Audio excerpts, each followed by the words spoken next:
This podcast is part of Another Happy Studios, the home of podcasts with passion. Still got legs. Outside of Spotify, beyond Apple. Doing stupid little riffs and barely talking about the Hooniverse. The 21st century is when everything changes, and we are not ready. Nathan, hello. Big day today, isn't it? What are we doing? I don't know, it's new and I'm scared. I had to throw to you so much quicker than I normally do. But how are you, sir? I'm okay. I might need to change that in the end because it was quite quiet. It was a bit quiet, yeah. I need to boost up the volume. But, Lawrence, hello. Hello. Well, what's happening? I'm scared. We have firmly entered our Torchwood era, Nathan. We're no longer doing New Who.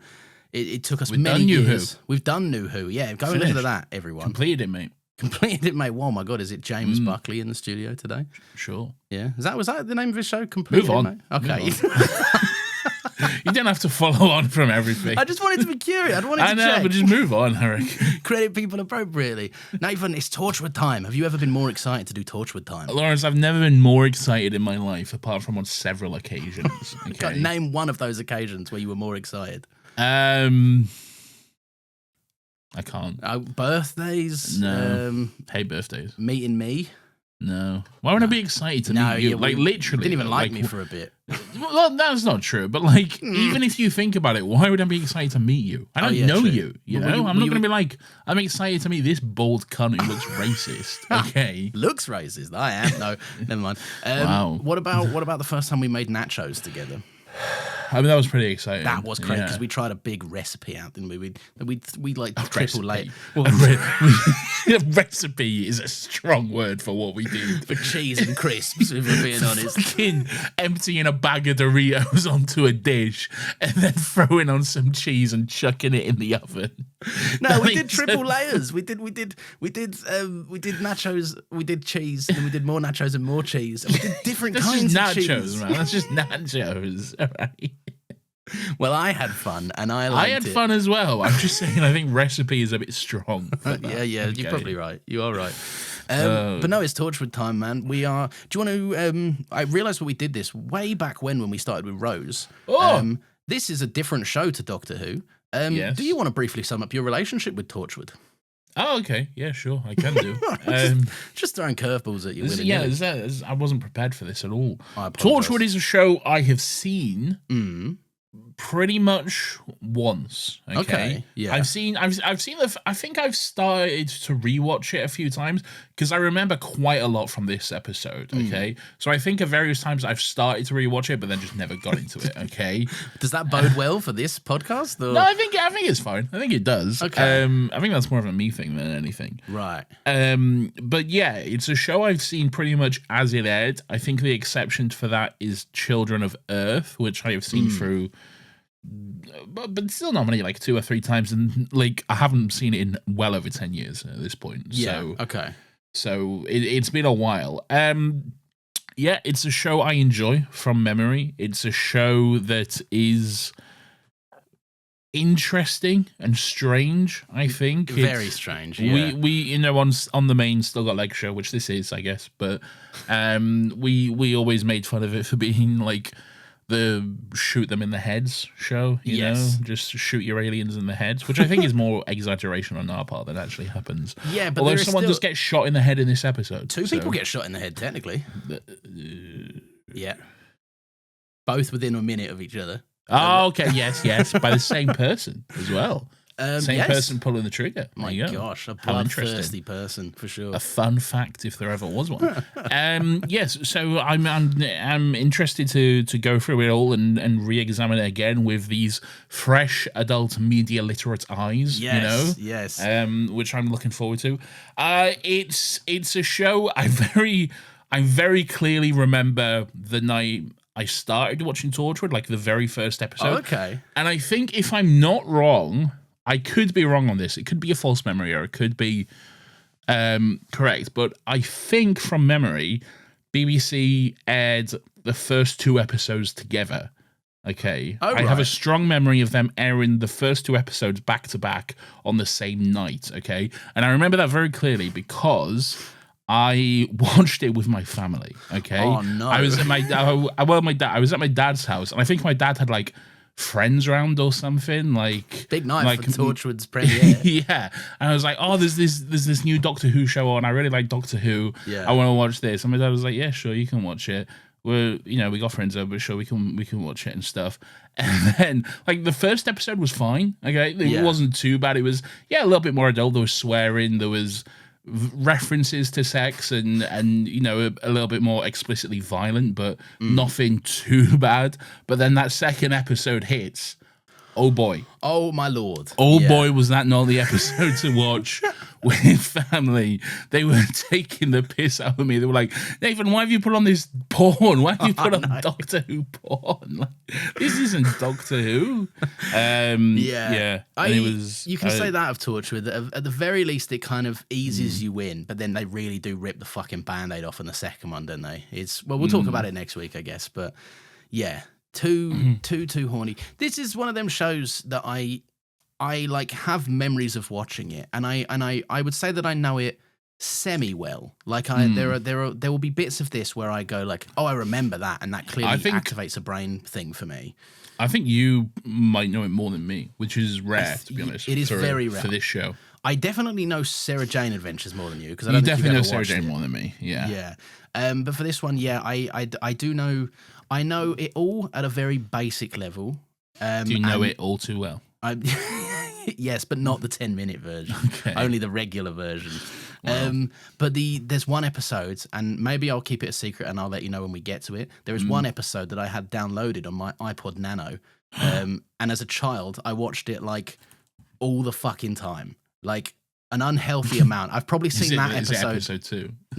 Yeah, it's episode 2. I Yeah. bet you watched that all the time, didn't you? Mum, don't come Straight in. joking it. No, come on, man. Stroking his shit, as we say on the stream. No, don't say that on the real show.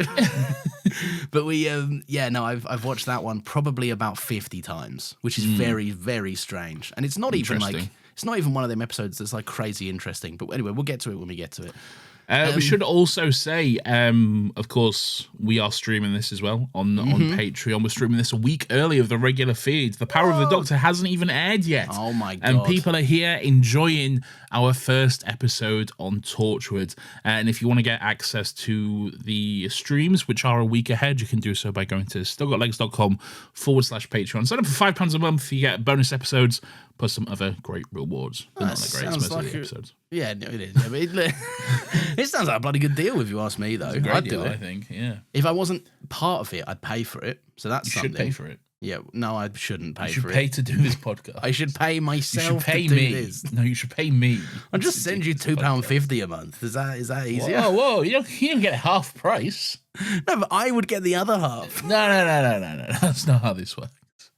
So I would have to send myself money to have it taxed and I feed. don't know why you think you're getting this money back. Okay. Oh, yeah, no, that's where I'm going wrong then, I think. Yeah, exactly. Nathan, what episode are we talking about today, if you'd be so kind? Lawrence, it is episode 176 of Still Got Legs, but it is series 1, episode 1 of Torchwood, and this was, of course, written by the man himself, Russell T.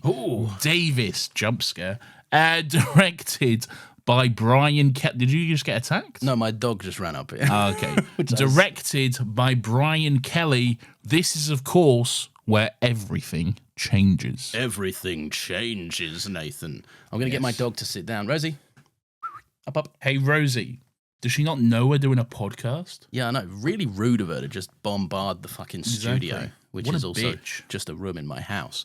Nathan, I'm so excited to talk about this, but would you want to hear my general thoughts before I hear your general thoughts?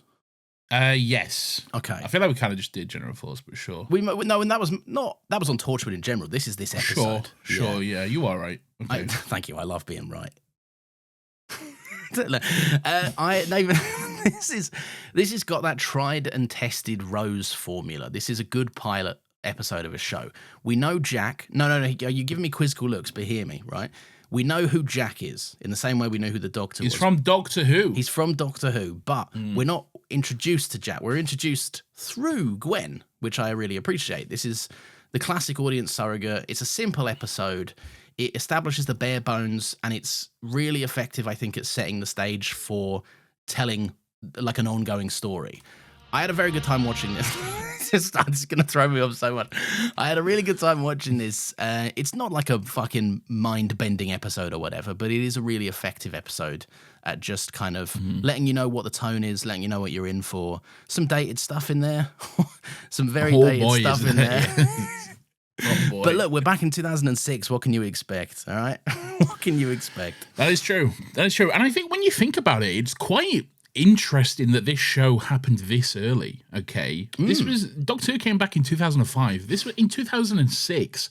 Just after the second season, they had a spin-off going. Yeah. Okay. Which is and that must have been in production before the second season aired. Yeah. So clearly they were confident in the world of Doctor Who and everything to already have a spin-off greenlit and in production. Well, Jack, it's easy to forget, but Jack was a big part of series 1. And people were probably clamoring for more Jack at this point. He's pretty much in the entire last half of the season. I think he is pretty much, yeah. And also it's an incredible fucking setup and promise, isn't it? To have a character turn immortal in the last 5 seconds of your series 1, and then just be like, come on, he's rife for mining there. There's plenty of stuff to go around. That's the thing, though. You say turn immortal, but we didn't know that, okay? At the time of airing, we at the time of airing, until this episode airs, we don't actually know Jack's immortal. We don't know Jack can be killed and come back. Because the last thing we saw from Jack is him being killed by the Daleks on Satellite 5, I think it is. Let's go with that. And then Rose brings him back through the Bad Wolf time thing. She does big powers. She does big bad. I bring life. I bring life. Which she's got. And then he wakes up. But that's the last we see of him. We see him take that breath and wake up, and then that's it. Gone. He's mentioned in the Children Need Special when David Tennant is like, nah, fuck him, he's fine. And then, don't worry about him. He's got this. And then he's never seen again. So this is our first check-in with Jack. So at this point, we don't know. So when he gets, we'll get into it. So when he gets what happens later, we're like, oh shit. Oh yeah. Well, to be fair, it's quite hard watching this with a fresh pair of eyes to some degree, because you're like, I know this person. We just seen him return in series fucking 12 of Doctor Who, and we just saw this person return as a bird person in series 1 of New Who. Sorry. Oh, we didn't we? Yeah. Oh my god, that's fun. We also, hang on a minute, this lead protagonist in this show looks scarily familiar to that girl that loves ghosts in series 1 of Doctor Who or something. And this person on the Torchwood team was with that pig that one time. Oh my god, what's happening here? What is this? Are you a hack, Russell? Wow, bloody hell. That's we'll get to that. That's fun. Nathan, should we just jump straight into this show? Should we kick it wide open, you might say? Lawrence, I'd love nothing more than to jump straight into this show. And straight in we jump, Nathan. Title straight away, no cold open. No, just What do you think of the Torchwood theme and its surrounding visuals? Title's boring. It's just word. It's just names on words. It's just names on a black screen, basically. It is, but does it not feel a little horny? Are you not like, no, this is an adult title kind of thing?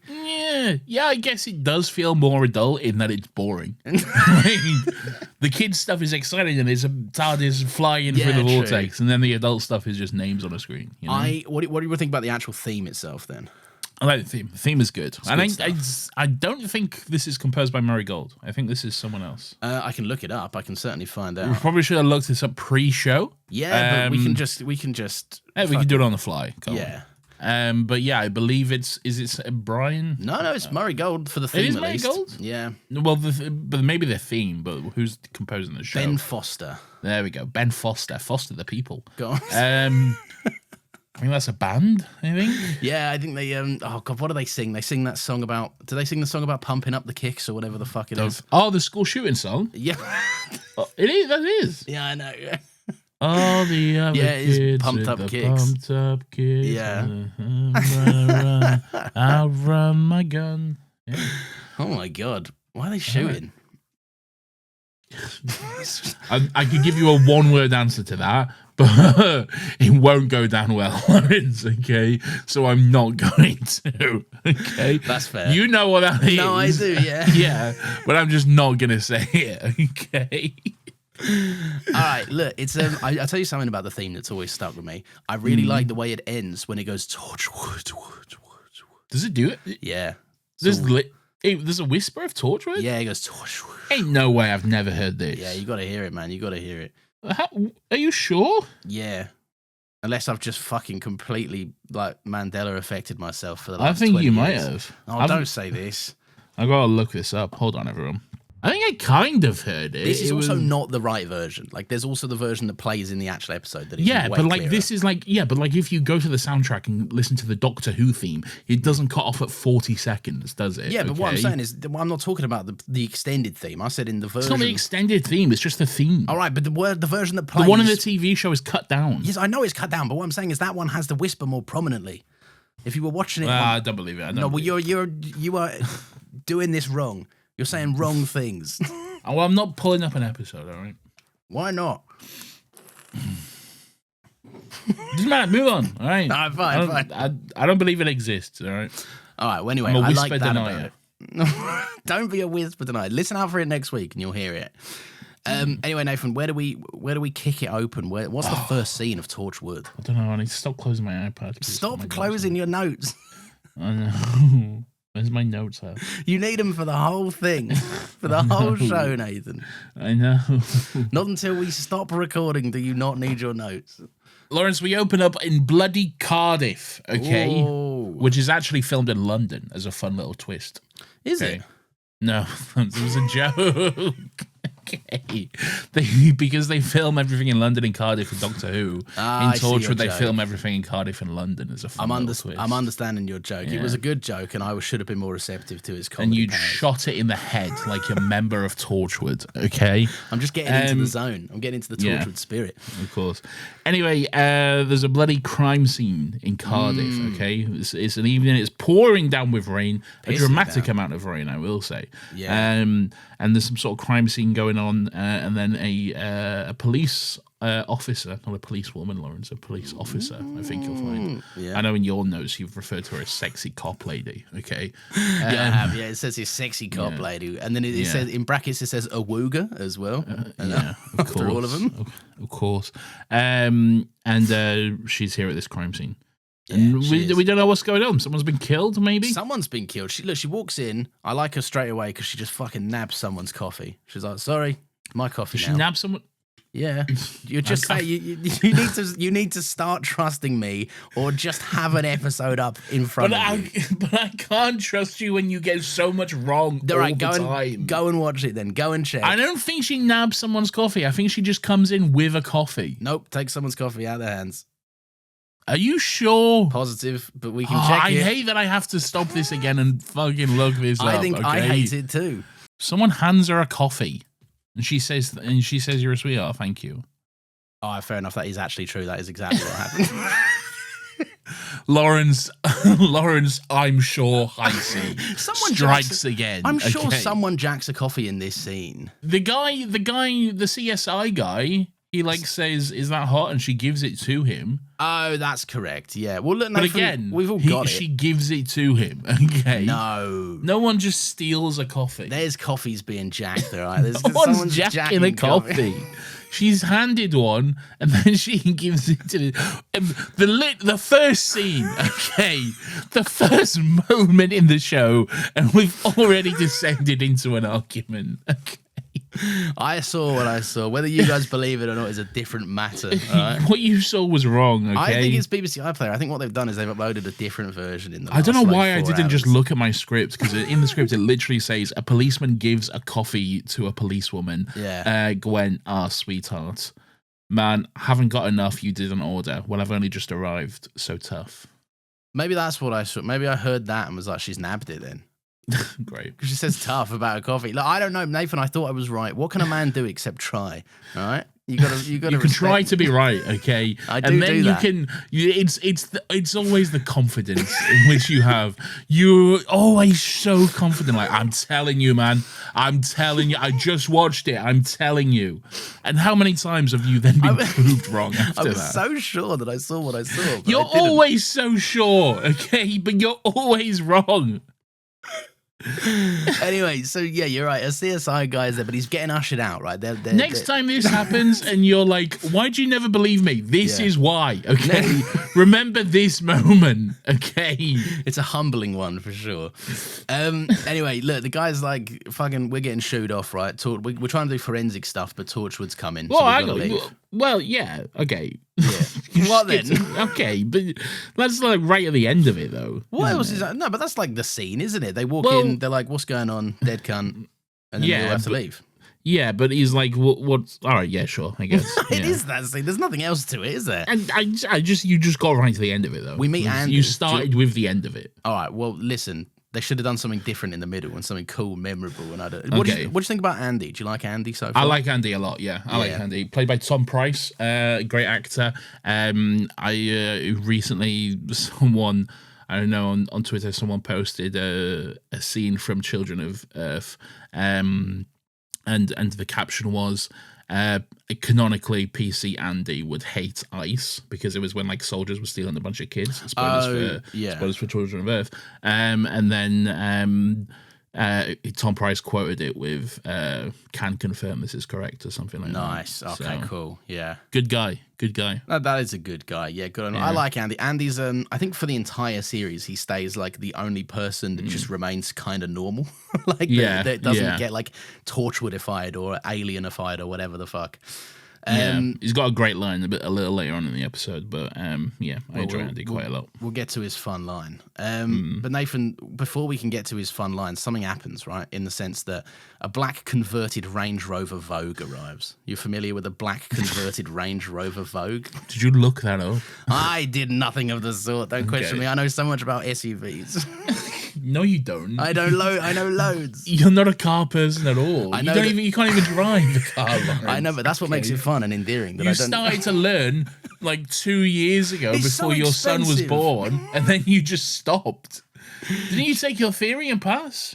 No, I never took my theory. So you had it booked, though. I did have it booked, yeah, but to be fair to myself, didn't go? No, it's not that I didn't go. I woke up on the day and was like violently sick. Like, don't get me wrong, I was like, oh no, can't do that now. But I was very sick. Mate, even of course, throughout her pregnancy, your wife to be the sole driver in the household. Not just while she was heavily pregnant, working a full-time job whilst you're staying at home. I'm working a full-time job games as well. On your little computer. You sell me short too much. I do my full-time work. I'll have you know. Okay. You work part-time. You literally work part-time. Yeah, now I do, and that's to support her work. I'm doing good things. All right, leave me alone. You don't know. As a stay-at-home dad, everyone. That's not a bad thing to be. What's your problem with stay-at-home parents? I don't have a problem. I'm pointing it out. I think it's good to be a stay-at-home dad. That's what I'm saying. I'm giving you your praise. Oh, thank you. I do appreciate my praise being received. He's going against the grain. What do you about this SUV? Do you like that it's got a non-regulation white on black typeface registration? Shut the fuck up, man. You don't know any of these. I know. Where have you looked this up? Just people saying it online. Where have you looked this? It's got a tinted window spec, Nathan, with blue light A pillars, which is a thing we know what they are. I think. Didn't this show up in like a forest a few years back or something? Did it? With the Torchwood car? Yeah, I'm sure. Like, so I remember seeing something about it. Like, I'm not sure if it was real or not, but like, someone came across the Torchwood SUV in like a woods or something somewhere, just abandoned. Really? Yeah. Oh, hang on. There's a fucking the Torchwood SUV has been found again 14 years after it was last seen. There's a link. I'm gonna have a little look. Someone found the old Torchwood SUV. It looks rough. Yeah, it's just abandoned. Yeah. Fucking hell. This is so funny. What the fuck? Crazy that they just like, well, just get rid of it. I guess. Just left that somewhere. Yeah. Yeah. Fair enough. That's crazy. Lawrence, I'm on my second hooch. Oh my god. I'm enjoying a delicious cherry cola flavored. Cherry cola. That's a great flavor, to be fair. If I was going to have a flavor, it'd be that flavor. Anyway, so Ooh, that tastes like dog shit. oh, after all that build up as well. So fucking the forensic fella comes over and he's like, "There's no procedure anymore. It's a fucking disgrace, Gwen." Lawrence, I think you'll find he's like, "There's no procedure anymore. It's a fucking disgrace." All right. Oh boy, we are in the thick of it. I'm not quite for Welsh accents. I'm not brave enough to voice mine just yet. Maybe I'll give it a go later when Reese comes on the scene. I love the Welsh accent so much, specifically so South good. Welsh. South Welsh. It's so. I lived in Wales for 2 years. It's a beautiful place. I love it. I love Wales so much. Yeah. And there's something very comforting about the Welsh accent to me. And genuinely, I love it so much. To be fair, it is. It's like when you watch Gavin and Stacey, right? And you're watching it through. And any time that we go back to fucking Wales, it's just like, oh, there's something homely about this, isn't it? It's a nice place. Yeah. It's a beautiful place. Not like fucking Pam and Mick and their grating Essex voices. No, they're lovely too, to be fair. No, they're very nice. Yeah. But anyway, yeah, so this guy's not happy about being sent off. And Gwen can't believe it. Gwen's like, what is happening here, right? Why the fuck are these cunts coming and just getting everything and getting all this clearance and all of this stuff, right? She's too curious for her own good, Lawrence. Curiosity will kill the cat, or in this case, get the cat a job. Or shoot it in the head. Or shot, one of the two. Yeah. So Gwen goes to have a little, she looks up, she's a little rooftop. She's like, I'm going to go up there. Wait, okay, all right. I feel like we should say before that Torchwood themselves come in. Yeah, okay? that's what I said. I mentioned about their car. Do you not remember when I you spoke about their car? You only spoke about the car and these facts you have looked up, okay? I'd resent that accusation. All right, let's go all the way back to Torchwood arriving. So they obviously come in their black converted Range Rover SUV Vogue. Shut the fuck up, man. With a non-regulation white on black typeface registration. Great, okay. So Jack is here in the team. He's buttoning up his big coat. He's followed by his team, who we don't know at this point. No. Although we do recognize one of them. Hey, that's that woman with the pig. The pig woman. Yeah. The pig. Let's not call it the pig. Let's not call it the pig woman. That sounds so mean. No, that sounds very mean. Is it confirmed that it's the same character? Yeah. I won't spoil it for you, but it is in this show. It is confirmed. In this season? No, not this season. No. Okay. Hell on me. You'll have to wait till series 2 for that, boy. So there's at least 2 members of the Torchwood team who have met the Doctor so far. I guess so. Yeah, which is fun. Well, did Toshiko ever meet the Doctor? Well, he was. Yeah, he came in and the they had a autopsy. chat, didn't they? Yeah. And he did that walk or whatever. Anyway, yes. So they get out. Jack's here. The team is here. Gwen's like, "What's going on with all these fucking cunts?"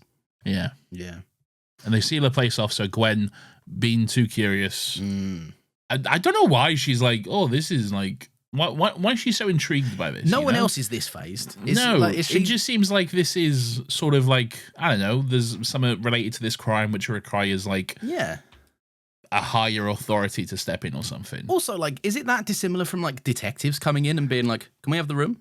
Like, yeah, I guess. I don't know if that's just a movie thing or not, but like, maybe she's just a nosy bitch. Maybe Gwen just fucking needs to get her nose out. Mate. Maybe she can't call it a day. And good on her, I say. Sis wants that tea. That one, she gets it. To be fair to her. So anyway, Jack's going on about estrogen in the rain or whatever, and he's like, "Fucking love Earth. This is well weird." Estrogen in the rain, you can definitely taste it, he says. And then he's like, "Love this planet." And then he says, "At least he won't get pregnant. Never doing that again." Okay. Now if you bring up, if you fucking dare to bring up what I think you're going to bring up, I will kill you. I wasn't going to bring up anything, because it doesn't confirm anything. Okay. There is nothing which explicitly confirms it. It's a coincidence. You could have really got around this because my head wasn't even there, but now it is there, and I'm just telling you. I'm just saying. Yeah. Nothing is confirmed. Okay. And we don't know. We don't know for a fact. Maybe and at this some was point, before that was even written. Okay. It is, to be fair, but maybe something will explicitly be mentioned in series 2 or 3 or 4. I don't know any about that. We just don't know. We'll see. But anyway, so fucking Jack's like, "I'm not getting pregnant. Can't be doing that. None of this." And Susie is here, and she's whipping a big glove on. She's got a big kind of horrendous, sort of like metal I'm seeing this. I'm immediately thinking Cyberman hand, because obviously series 2 we just had Cybermen with Daleks and stuff. So it could be a repurposed Cyberman hand. It's not. It? It's not. But No. that's where the mind is going. Oh, okay. Oh, so you're thinking maybe this is a Cyberman thing? Okay, I'm thinking from a meta perspective. What prop did they fucking strip to the bone to reconstruct this one? I think they probably just made it. They probably did just make it, yeah. I swear I used to know something about, and this is not going to be interesting. This is bad podcasting, because I'm going to say I think I remember something about this that I don't know. But there is something about this glove, and maybe I'll look into it for next week. But there's something about this glove that I'm sure it's also doubles as another famous prop from something else. Oh, really? Yeah, I'm sure they double use this glove for something. You might be thinking of the... You won't be thinking of this, but you might be thinking of the space flight suits from the 10th Planet, the classic Doctor Who episode, which is repurposed as Bosk's costume in Star Wars, The Empire Strikes Back. That is very cool, but that's not what I'm thinking of.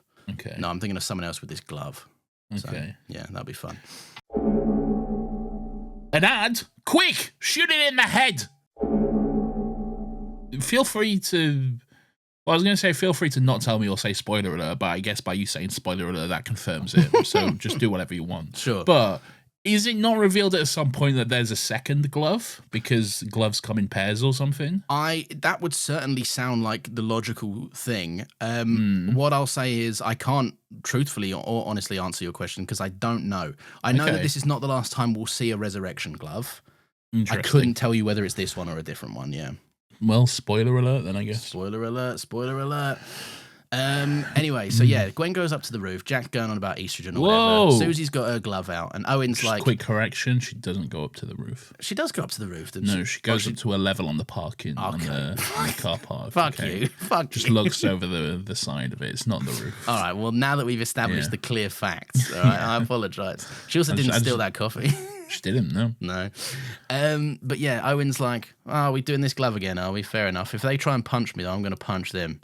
So just already, immediately starting off as a good and cool guy is our Owen, bless him. I think that's fine. I think if... I think if you Am I crazy? Life, I think if someone tries to attack you, you're well within your rights to punch them back. Yeah, all right, but picture this, though. The guy was dead 30 seconds ago, and you brought him back rather cruelly to just be like... What do you reckon? Not my fault. No, all right. Not your fault. Fair enough. What's he supposed to do? Just take it. Yeah, I would take it from a dead man. Yeah, it's not like you can really win that fight, is it? I'll stay here. You can punch me. That's cuck behavior, all right? Not me. I'm not getting punched. Couldn't be you. Fair enough. But yeah, so the fucking... What do you make of this whole scene? Because it's the first overt weird thing that's happened, I guess. Well, all right, yeah. They bring this come back to life. He's like, hello, I'm back to life. I think it's very interesting. It's very intriguing. I really like how... I don't know if they've done anything to this guy or he's just aggressively Welsh in that he's so fucking pale, okay? Because, like... And he's dead, obviously, but he's recently dead, so I didn't think he'd be this pale already. Yeah, no, he's not going to be that fucking dead. He's extremely pale, this guy, okay? And that really adds to the whole vibe of the scene and everything. Yeah. Like he just looks lifeless in general, which is really good and it works. The rain, obviously, is very, very atmospheric. I think it's all staged very well and stuff. I do think... The questions they ask are kind of useless, okay? I feel no disrespect to Toshiko, but she is a horrible interviewer in this moment. Yes, 100%. The guy says, I didn't see anything, and then she immediately follows that up with, who killed you? Did you see them? Like, he just told you. Tosh. He didn't see anything. And then, like, that really doesn't matter, because at the end of the day, we find out later that the questions are irrelevant. Yeah, really. they don't matter at They all. don't. They're just testing the glove. Really, it doesn't matter what questions they ask. It doesn't. And look, we do. There's some. You do get some kind of explanation for this later on. We find out that Jack has done this before, and when Gwen questions him later on it, he's like, "Look, we just have to tell people they're dead because if we tell them they're injured, they're just gonna fucking scream for 5 minutes about an ambulance or whatever." He does, that's not later with Gwen. That's in this scene. No. Yes, it is. Yeah, Yeah, it is. because they say it right after them. Yeah, but Yeah, because Owen is like, we shouldn't tell them they're dead. That's and then right. Jack's like, yeah, the last guy screamed for an ambulance. yeah. But I do think there is something cruel about bringing someone back from the dead, going, "You're dead." Then someone's behind you. Can't even see him. Someone's behind you, going 10 seconds. 5 seconds, and then the last thing you say, there is a moment where Jack goes, "Guys, hey mate, what's your name?" And gets down to him on a human level, and then he goes, "Yeah." And Jack goes, "What did you see when you died?" And he went, "Nothing." And Jack went, "Fucking too right, son." And then he just died. Like Jack, it feels like Jack's gonna humanize with him and connect on him and just kind of help him go out with a bit of comfort and ease. But all Jack does is harshly remind him that there's nothing left. What I like in that moment is that Jack like gets down to him. He's like, everyone's like panicking, like, we've only got 30 seconds left. We have nothing to say. But what do we do? And then Jack just goes, hey, what's your name? And he goes, I don't know, Greg. I don't know what his name is. Let's just say Greg or whatever. It's Greg, yeah. Greg. All right. There's okay, Greg. Not long now. Okay. That's it. That's all you got for me, brother. Come on, fella, please. I'm already dead, and now I'm dying over again. Yeah, we've brought you back. We've brought you back to tell you that you are dying and there's fuck all we can do about it. Yeah. And also, did you take comfort in the fact that there's absolutely nothing waiting for you when you die? A fact that I know because I've died many, many times. But now here you go, okay? Take that realization to the grave with you. Just go, just gentle as you go, scared as shit. Like, it's so mean. It's beautiful, really. But yeah, no, this caught me off guard. I forgot that this happened because you're right. This is the bit where they go like, look, maybe telling him he's dead weren't the best idea, but what are we going to do, right? We tell the last person he was injured, he just cried for an ambulance or whatever. And then he's like, well, what do you think? Yeah, it caught me so off guard. Just Jack, because you don't get the sense that he's conned onto her at all. And you also kind of sort of forget that Gwen's there because you're like, a dead guy's back to life. There's a big scene happening down here. But Jack just going, what do you think? Shouting up at her. I don't know if you do, because they do keep coming back to her. No, but like you're not engrossed with Gwen. You're in the moment with the stuff going on downstairs. Anyway, Gwen's at home. She comes home. She's like, bloody hell, I ran all the way here, maybe, or maybe I didn't. Did Gwen not have a job to do? I think she just well, no, they got sent away, didn't they? Oh yeah, that should be fair. They closed the crime scene. Yeah, Torchwood closed the crime scene. Oh, that's not bad. I wouldn't mind if I wouldn't be investigating. If someone just showed up at my work and was like, "We're shutting you down for the day," I'd be like, "All right, cool." You often do. We had a very big argument about this last week, Lawrence. You are not the characters in this show. No, I am not. They could do with thinking the way I think sometimes. Sure, it serves them well. Okay. Interesting that so we meet Reese here. Yeah. Susie. Sorry, I was reading the script. Gwen's partner. Yeah. I like Reese a lot. I think he's a fun guy. He has a friend apparently called Banana Boat. I wrote this down as well. I saw this. I heard that moment and I went, "We're talking about that, aren't we?" There's no way. Which is great because it does add a sense of realism. It does. This is something I know. I take a lot of shots at RTD, but something I do think he really nails is the grounded realism, the sort of everyday life kind of stuff that you almost don't even question. Okay, like of course, like a group of lad friends, there's gonna be some prick there called Banana Boat or something. Just like with a stupid fucking name. Just stupid nicknames that you give your friends, Everyone has a mate like it. There's one of my mates, you know him, Ben. He for like 2 years, he like stepped in some dog shit once. And for 2 years he was just called Poo Shoe. And that was it. Like all anyone 100%. Called him was Poo Shoe. Yeah. But no, you're absolutely right. RTD does have this level of like he can just sit something in believability so easily with just a couple of things. Fucking Gavin and Stacey's like the perfect example for this. Not with RTD, obviously, but they are so good at just fleshing out what could be nothing, but they add so much texture to it that you just immediately are sold with it. Chinese Alan. Speaking of, fucking Reese has got a Chinese in the fridge. This whole exchange made me laugh. Just he's like we didn't go out, because he's like we didn't go out for beers because he's watching his diabetes or anything. We had a cup of tea instead. Anyway, there is Chinese in the fridge, so they're only concerned to a certain extent, which is funny. Sure, yeah. We'll forego the beers, but we'll have a Chinese. Interesting to know that, like, Reese asks her, he saw on the news that there was a murder in the city, okay, which is clearly the crime scene Gwen was at. And then he's like, anything to do with you? And Gwen's like, no, I don't know, nothing to do with me. Yes. Why? Yeah. What purpose does that serve? I didn't want to say this because I didn't want to cast any aspersions onto Gwen. And also, I'm sort of also worried that I have like false memoried this to some degree. Okay. This is the first of a billion lies Gwen will tell Reese over the course of a few seasons. I know there's a big thing that happens later in the series. Yeah. But okay. So yeah, she's a liar. Gwen has what I'm saying is I have a lot of time and a lot of respect and a lot of love for Gwen as a character. Yeah.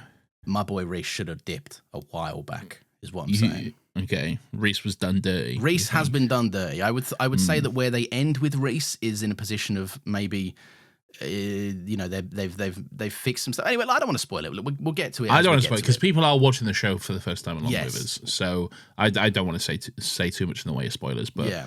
I do know some stuff. Well, obviously I've seen it, so I know. But just know that anything I say is based off of like at least over 5 years ago, and I also misremembered a scene I watched this morning. So that's something. That's how much confidence to take my little musings with. You do misremember stuff a lot. I do. But yeah, Gwen does lie. It cannot be argued that Gwen does just immediately lie to Reese. We don't know why. So she's a liar. Yes, okay, so we know that about her. Gwen the liar, we'll call her. Gwen the liar. Yeah, for the rest of the show. Yes, Gwen the liar. Tosh the fucking No matter pig how woman. much good she does, she will always be known as Gwen the liar from here on out. We're getting them all nicknames. We've got Tosh the pig woman and Tosh Gwen the pig liar. woman. Owens will come surely. Owens will definitely come, and it will be the harshest of them all. It'll be so harsh we'll have to bleep it out of the episode. Okay. We'll have to give a trigger warning before we say that one. I have like the length I've gone to in my notes to not refer to him as one specific word, but instead other words that maybe will be kinder on the ears.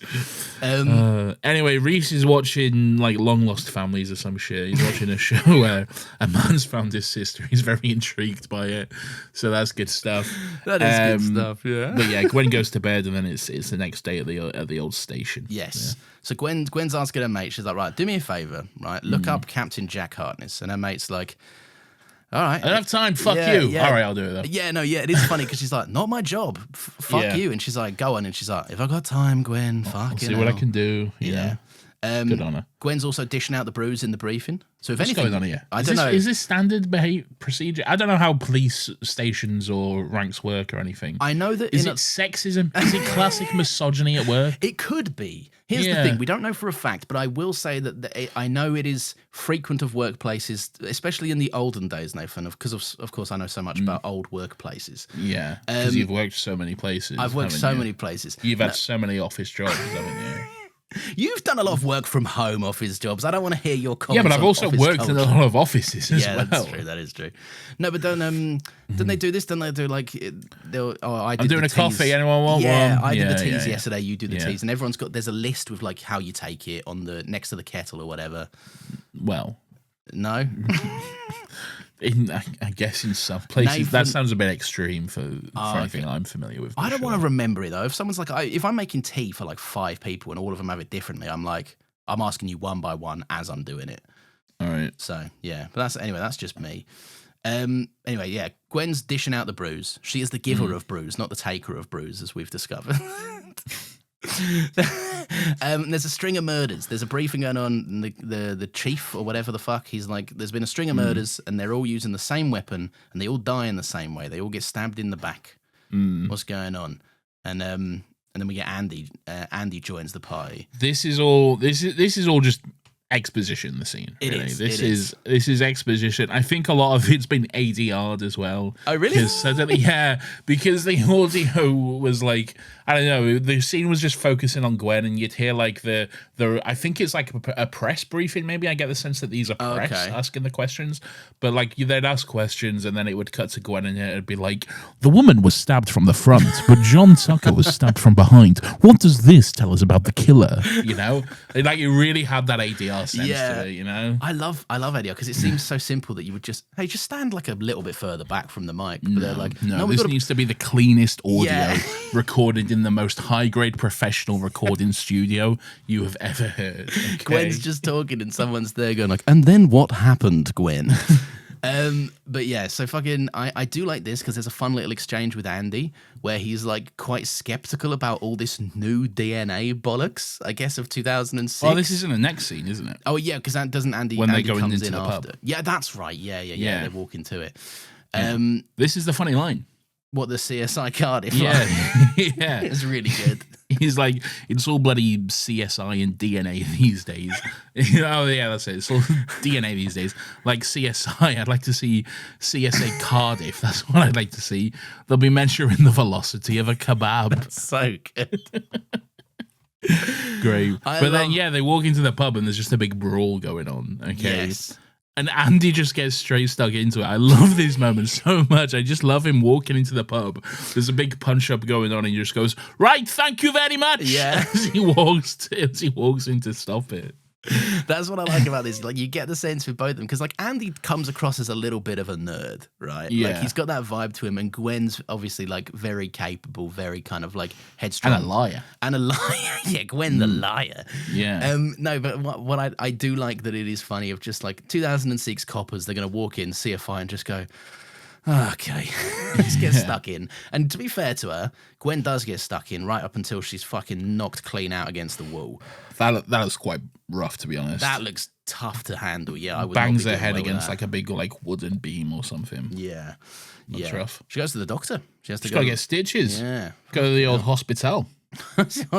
What I quite like about this inclusion is that, like, it is sort of they don't really touch on it too much, but because Gwen bangs her head, then the rest of the episode follows, and there's a certain subsect of people like Andy and Reese that are like, how hard did she hit her fucking head talking about immortal men and fucking aliens and resurrecting people? Like, I think they probably could have played on it a little bit more, but it is a fun inclusion. Like, it's subtle. Oh, okay. Yeah.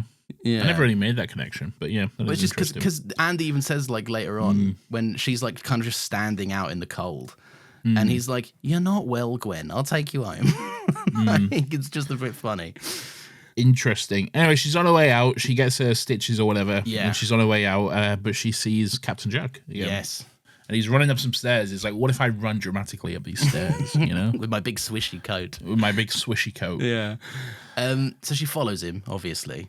And then she goes up the stairs, but she comes across like a sealed off top floor situation. This is a great moment, I think. Yeah, I think this is a really interesting scene. She like this guy or whatever. She's like, "Hey, what's going on?" He's like, "I don't know, fuck off." And then she just she has a look anyway. All right. Yeah. But the tension in this scene is really good because it's almost horror like in a way because it's she goes into this corridor and it's empty.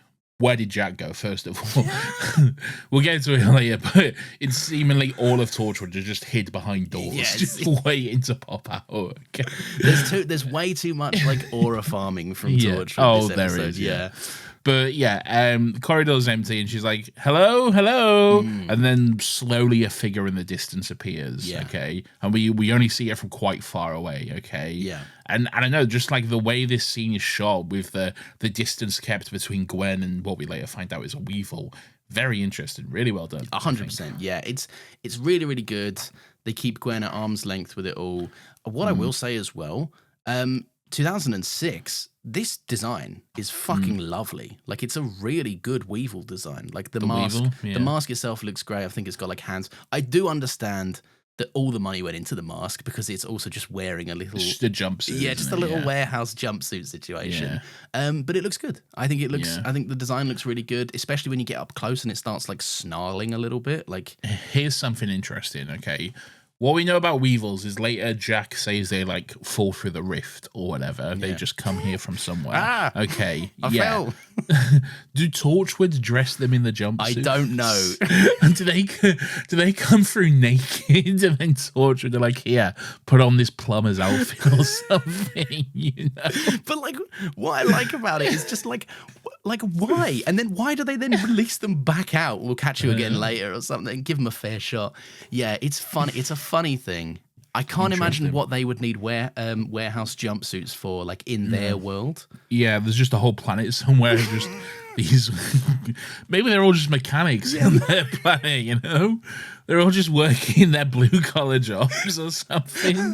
And then they just one day fall through a lift, and a rift in time and space. Like, fucking hell, I'm in Cardiff. Yeah. Better eat people, I guess. They get put in prison. Why am I in prison? I didn't do anything. Yeah. I'm just a mechanic. Poor guys. One of them's looking at the fucking Torchwood fucking vault door and is like, bit WD-40 on that wouldn't go amiss. It's real creaky. But yeah, anyway, it looks really good. Maybe they're working on that car with its non-regulation, whatever. Yeah, maybe. Yeah. So the bloke from before comes in. He's like, I did actually care. I gave you no impression that I cared, but I immediately went to check this out with people. And they've told me that, this is, this area's sealed off or whatever. And then he clocks the Weevil. And this, I don't know, there's a line here that just really made me laugh. And this is a classic RTD of old line. When he goes, oh, that's fucking, like he sees the bloke, he assumes he's wearing a mask and goes, tell you what, fella, you should try plastic surgery, not on the NHS, mind. Yeah. Just really made me laugh. That is quite good, yeah. But yeah, he's quite impressed by the mask, what he thinks is a mask. Yes. Which in reality, I guess, is a mask. But yeah, I always think this. I do always think, and I was almost going to write this down until I had this kind of epiphany moment where I realized something. That like everyone in Torchwood and everyone in Doctor Who, they always do this. There's always a guy that's like, that's a bloody good mask, to something that's clearly not a mask. Yeah. And I'm like, they should know that. But then in real life, they made this. This is a mask. Yeah. So I'm like, I guess it is possible. It is an actual mask. Yeah. Like, and also, why would you? Your first logical thought wouldn't be, well, that's obviously a monster from another world, isn't it? Yeah, exactly. But yeah, he swiftly gets gutted in the neck, basically. He gets brutally killed. He gets like the Weevil. First of all, Weevil doesn't want to eat Gwen, I guess. Yeah, not hungry so for good Gwen. on him. Not but hungry this guy, for liars, Nathan. Yeah, exactly. Liars don't agree with him. Okay. They upset my stomach. But yeah, blood spraying everywhere on this guy. His neck just like explodes, and then it's not your grandpappy's Doctor Who, is it? Sure. And that's when Torch would appear out of various doors. They were clearly just hold on, let's see what happens. Yeah. Okay, let's wait until someone gets killed before we burst out and spring into action. It is so funny that they're all there waiting, and then the guy dies, and then they go, oh shit, oh fuck. Oh, fuck yeah, we better get a move on Better get a move on. And then Jack just runs Gwen out of here. Yeah. And then off they pop. They pop indeed. Gwen, to be fair, she narrowly misses a little brushing with death, right? Because the converted Range Rover Vogue with the tinted window spec and blue light A pillars almost fucking knocks her clean out. Great. Okay. That's very good. I'm going to get sick of this. I'm already sick of I know this. you are. Yeah. But she gives chase. She gets into the old patrol car, into the old vehicle, and zooms off without Andy. Andy's left behind. Andy's much like The Last of Us DLC. Very good. Very good. It's a good reference. It's just like this, just two words that are the same for sure. I have sick references. So then she's on the way. She's in her police car, and her mate calls her back with very convenient timing, I might say. And it's like, listen, right? I looked up all the Jack Harknesses. Wait a minute. Before that though, isn't she's giving chase to this car, and then she's like on the fucking comms or whatever to, I don't know what you call it. Police base. Police HQ or whatever, right? And like she's giving them the reg number. She's giving them like Romeo, Foxtrot, whatever the fuck it is. But as far as she's aware, this is like MI5 or some shit, you know? This is like a higher up authority, and she's just chasing I don't know, FBI or fucking something. And then we said this, Gwen's nosy. Gwen's nosy with it like this. Look, I will say, right, they do drive in an ominous fucking black SUV. They do seem to have kind of carte blanche. Doesn't that scream like big government? But that's what I'm saying. Yeah, they seem to have like carte blanche with any kind of like they can just walk into a crime scene and their authority is respected universally. Like the suits. Yeah, exactly. The Men in Black. Yeah, so it is funny that Gwen's like, she could be putting her whole career on the line to be like, who is this? Yeah. Anyway, no, but so you're right. She's checking the reg. She's getting it pulled up, right? I will say, actually, reg is Charlie Foxtrot 06 Foxtrot Delta uniform. Is that the non-regulation white on black typeface registration? Yes, of course. That Okay. registration being Charlie Foxtrot 06 Foxtrot. No, I Delta don't uniform. do this back with me. I'm doing funny jokes. You're not supposed You to don't do know the funny phonetic jokes. alphabet, do you, Lawrence? No, I don't. Well, there's no cause for me to know it. There is. There's a cause for everyone to know it. Everyone should know it. Why? I stand by two things. Everyone should know the phonetic alphabet. Yeah. And everyone should learn their phone numbers immediately. Okay? Yeah, that's... The second you get it, learn that shit. Okay? I haven't learned it the second. I have learned mine over time, just through like having to type it out and shit. Well, no, learn it immediately. I don't know the phonetic alphabet, but I also know that I can just say like E is echo. I know that, but if I said E for elephant, it's going to have the exact same effect, isn't it? No, but the point is there's a uniform one that everyone knows, okay? Oh, not everyone, clearly. Because then people go S for I don't. Sugar. Yeah, you do, but some people do. But other people do. Well, they're just fucking because you idiots. can immediately recall one doesn't. This is the point. Everyone should know the same one. Okay. No, it doesn't matter to me. I've never been in a scenario where I've had to be bothered by this, so it doesn't. But have you been in a scenario where like this Lawrence, has come I've up? worked several call center jobs. Okay. Yeah, fair Every enough. fucking day of my life has been that. Okay. What am- you just said is the mark of a man who has never worked a job where you have to speak on the phone. Okay. No, it's true. I used to fucking hate calling people. I used to even just like call people up and be like, "Hey, just checking you're coming in for your reserved booking today." And like even then they'd be like, "What time did I write down?" And I'd be like, "It's your booking. How do you not know?" You get it. Oh, mate, I didn't like it. Yeah, no, I couldn't. Now imagine that, and then trying to take like, all right, can you just spell that out for me? And they're like, Yeah. RDEJF. Is that F or S? Yeah. Is that F or S? F for Foxtrot. F for Fiera. Is that Sierra or Fiera? You know? Yeah. That would do my fucking head in, to be fair. I am glad that my life has not been coloured with this experience that I would care this strongly about the Learn the phonetic alphabet. It's easy, okay? Sit down. Everyone sit down and study. Pause this podcast, pull it up on Yeah. your phone and study it right now. There'll be a test next week. Yeah, with no warning too. So anyway, Well, Gwen... this is the warning. Well, yeah, true, yeah. But anyway, Gwen's mate is here, right? And she's like, listen, there's only one fella that fits this bill, right? And he's an American and he's a volunteer captain from World War II that just disappeared in the height of the Blitz in 1941. No one's seen I him don't think you since. can be a volunteer captain. Yeah, I don't really know how that works. I don't think she said volunteer. No, she definitely said volunteer, but I think she means like he was a captain that volunteered and not a stranger was like, I'll be a captain if there's a Hold on. captain ship going. Hold on. None of them's a captain. Nathan, I'm I certain suppose. of this. I'm 100% sure that what I said is the yeah, right thing. I know you are. American volunteer, yeah. Yeah. Royal Air Force, 133 Squadron. Except he disappeared, vanished off the records, presumed dead. Yeah, he did do that, to be fair. We saw that in Interesting. Doctor Who, didn't we? No. Isn't this later? Is it later? I would have thought the moment when he vanished was when his ship was going to blow up and the Doctor was like, get in the TARDIS, you prick. And off he But went. isn't there something later in the season that deals with... Because there's a...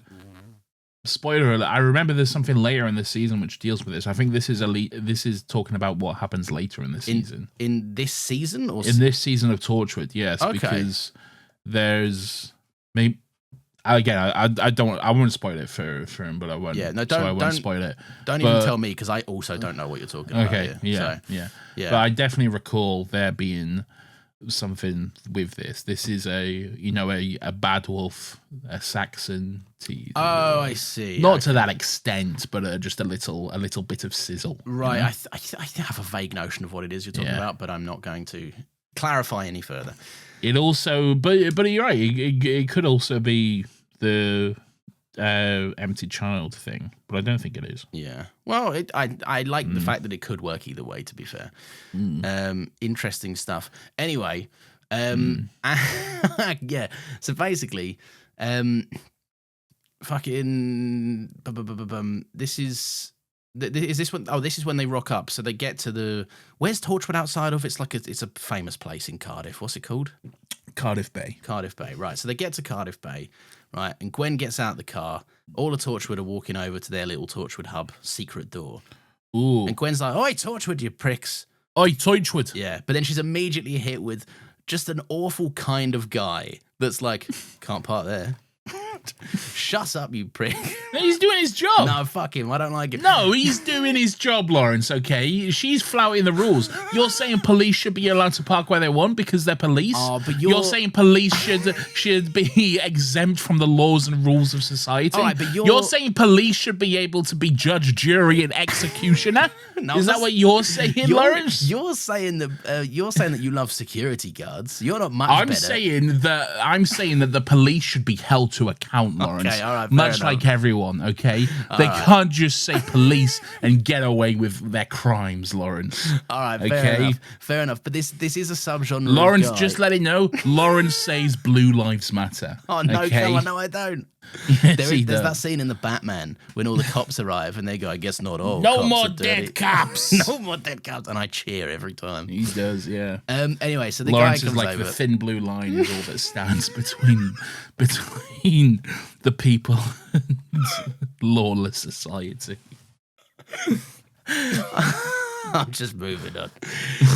So yeah, Gwen gets hit with a can't park there guy, and he's You can't park there, mate. It distracts her enough that when she turns, Torchwood have all went and hid behind more pillars. Where'd they go? No, they haven't, Lawrence. No, I know they went down to their little hole. They went in their hole. Do you think they all just cuddled? Yeah, Because it's a small step, isn't Let's it? all have a little cuddle on this step. And then like as they're going down, they're all like, someone does like the little trust fall thing where they're like, what? And they're like, no, Owen, you officer rascal.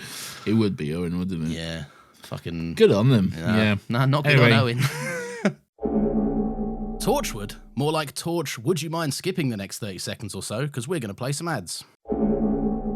Then they disappear, Yes. and Andy's like, "You're stupid and insane." Actually, Yeah. Was there a time jump here? Because Andy is fuming because he's like, I've been walking, right? yeah, there was a bit of a time jump. Okay, yeah. good. Because it cuts to Gwen in the police car. She's like just been sat there having a think for a while. okay, right, good. And then Andy shows up and he's like, What are you fucking playing at, mate? Good, because there was a part of me that read this scene as like, because like Gwen's been on the fucking motorway, right? Yeah. And I was just like, and we saw her leave Andy. And Yeah. this whole thing took place over like what, half an hour maybe. So I like to picture Andy just sprinting down the fucking motorway trying to That's a catch you up. issue. You misunderstood I the know, scene yeah, I because fuck- you're an idiot. I was too busy Okay. praising the police. That's what I was doing. Exactly. Yeah. God's sake. Anyway, yeah, fucking Andy's like, listen, right? Whoa, let's get what's he you doing home. that for? Because he's like, let's get you home, Gwen. You're all fucking riled up by this business, right? And to be honest, you've had a bump on the head. I'll drive. Let's go home. And Gwen gets home, and Reese, Nathan, fucking our little chef Reese, he's been cooking up what he refers to as a French hot pot, Sure. which is really funny. But before that, though, it should be noted that someone is watching Gwen and Andy on a monitor. Yeah. As they head off, you know. We love it. And then we probably hear a little in the background. as Yeah, that of happens. course. Yeah. It's important to mark scene changes, isn't it? Of course. Or just during dialogue. Or just- yeah. any scene, you know, just throw in one of these just for good measure whilst you're just having a conversation. Just mid-sentence works. Does I it think, mean yeah. anything? No. It's just a bit of flair. They you really, know? the thing is, they really like that sound effect, don't they? It's a nice sound. Yeah. It's a nice sound. It's satisfying, to be fair to them. But anyway. So yes, Reese has made the lovely, delicious oppo. Le oppo. Oppo. What do you know about oppo? I love an oppo. Yeah, no, I've never. I've made things that are hot in pots, but I don't think I've ever made a traditional hot pot before. I've never made a hot pot either. Yeah, You know? but I have done hot things in pots, so that's something. Like what? Just stir fries, that kind of stuff. Really, just hot pots. Interesting.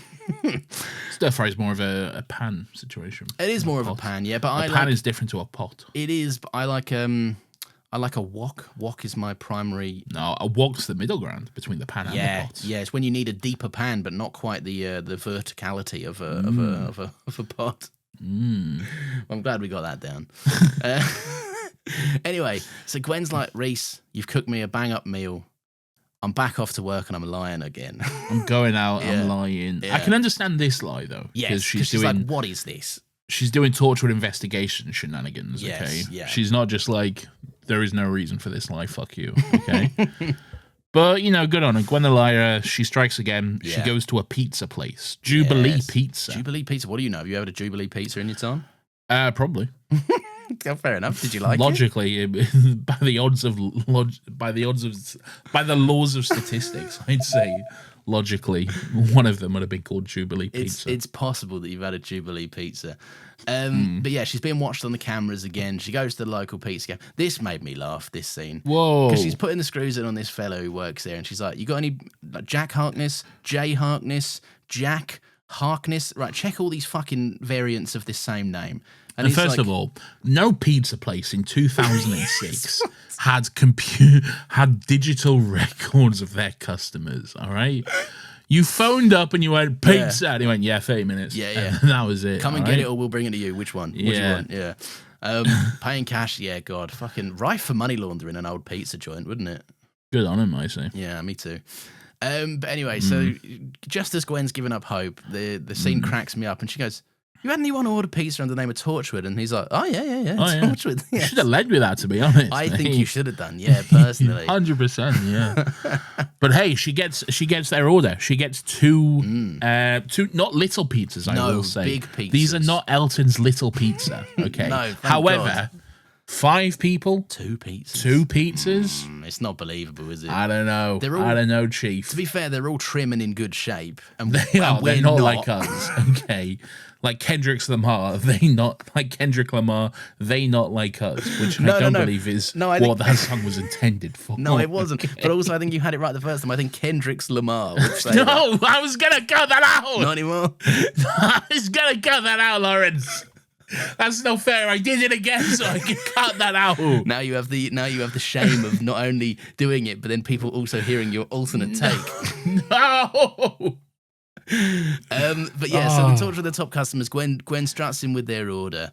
I like this because Jack is so like. Wait. Okay. Yanto Jones were introduced to. Well, no, that's what I was going to say, right? Because Jack has so clearly told Yanto to just be like, fuck with her a little bit. Show her the Batcave door that we don't use. Show her the Batcave door. Well, that's interesting because, you say the Batcave. I guess Yanto is kind of their Alfred at first, isn't he? I've got a theory on this, right? And I literally wrote this down early, a little bit later in my notes, so I'm so glad you said it. I think they weren't intending Yanto to be as big of a character as he becomes. I think so too. He definitely grows over. He definitely gets more depth and responsibilities over time. 100%, yeah. Because they even say something like the only line of action is like Jack's like, Owen, do this, and Yanto be ready to back him up if need be. But he introduces it when he's like giving the rundown of the jobs. He's like, this is Yanto. He cleans up. He makes tea. Yeah, he makes tea and he makes gets those places and cleans. He's basically the butler, isn't he? He's the He does all the admin or whatever. He is the Alfred, yeah. He's the one that drives the black converted Range Rover Vogue with tinted window spec and blue light A-pillars. Is he? So, does he drive? No, he doesn't, but Jack does say he gets us places on time. So right. Maybe he just manages the schedules. I think that's more a spreadsheet situation than in the driver's seat, you know? He cleans up great, though. Well, we'll get to it because Jack even comments himself.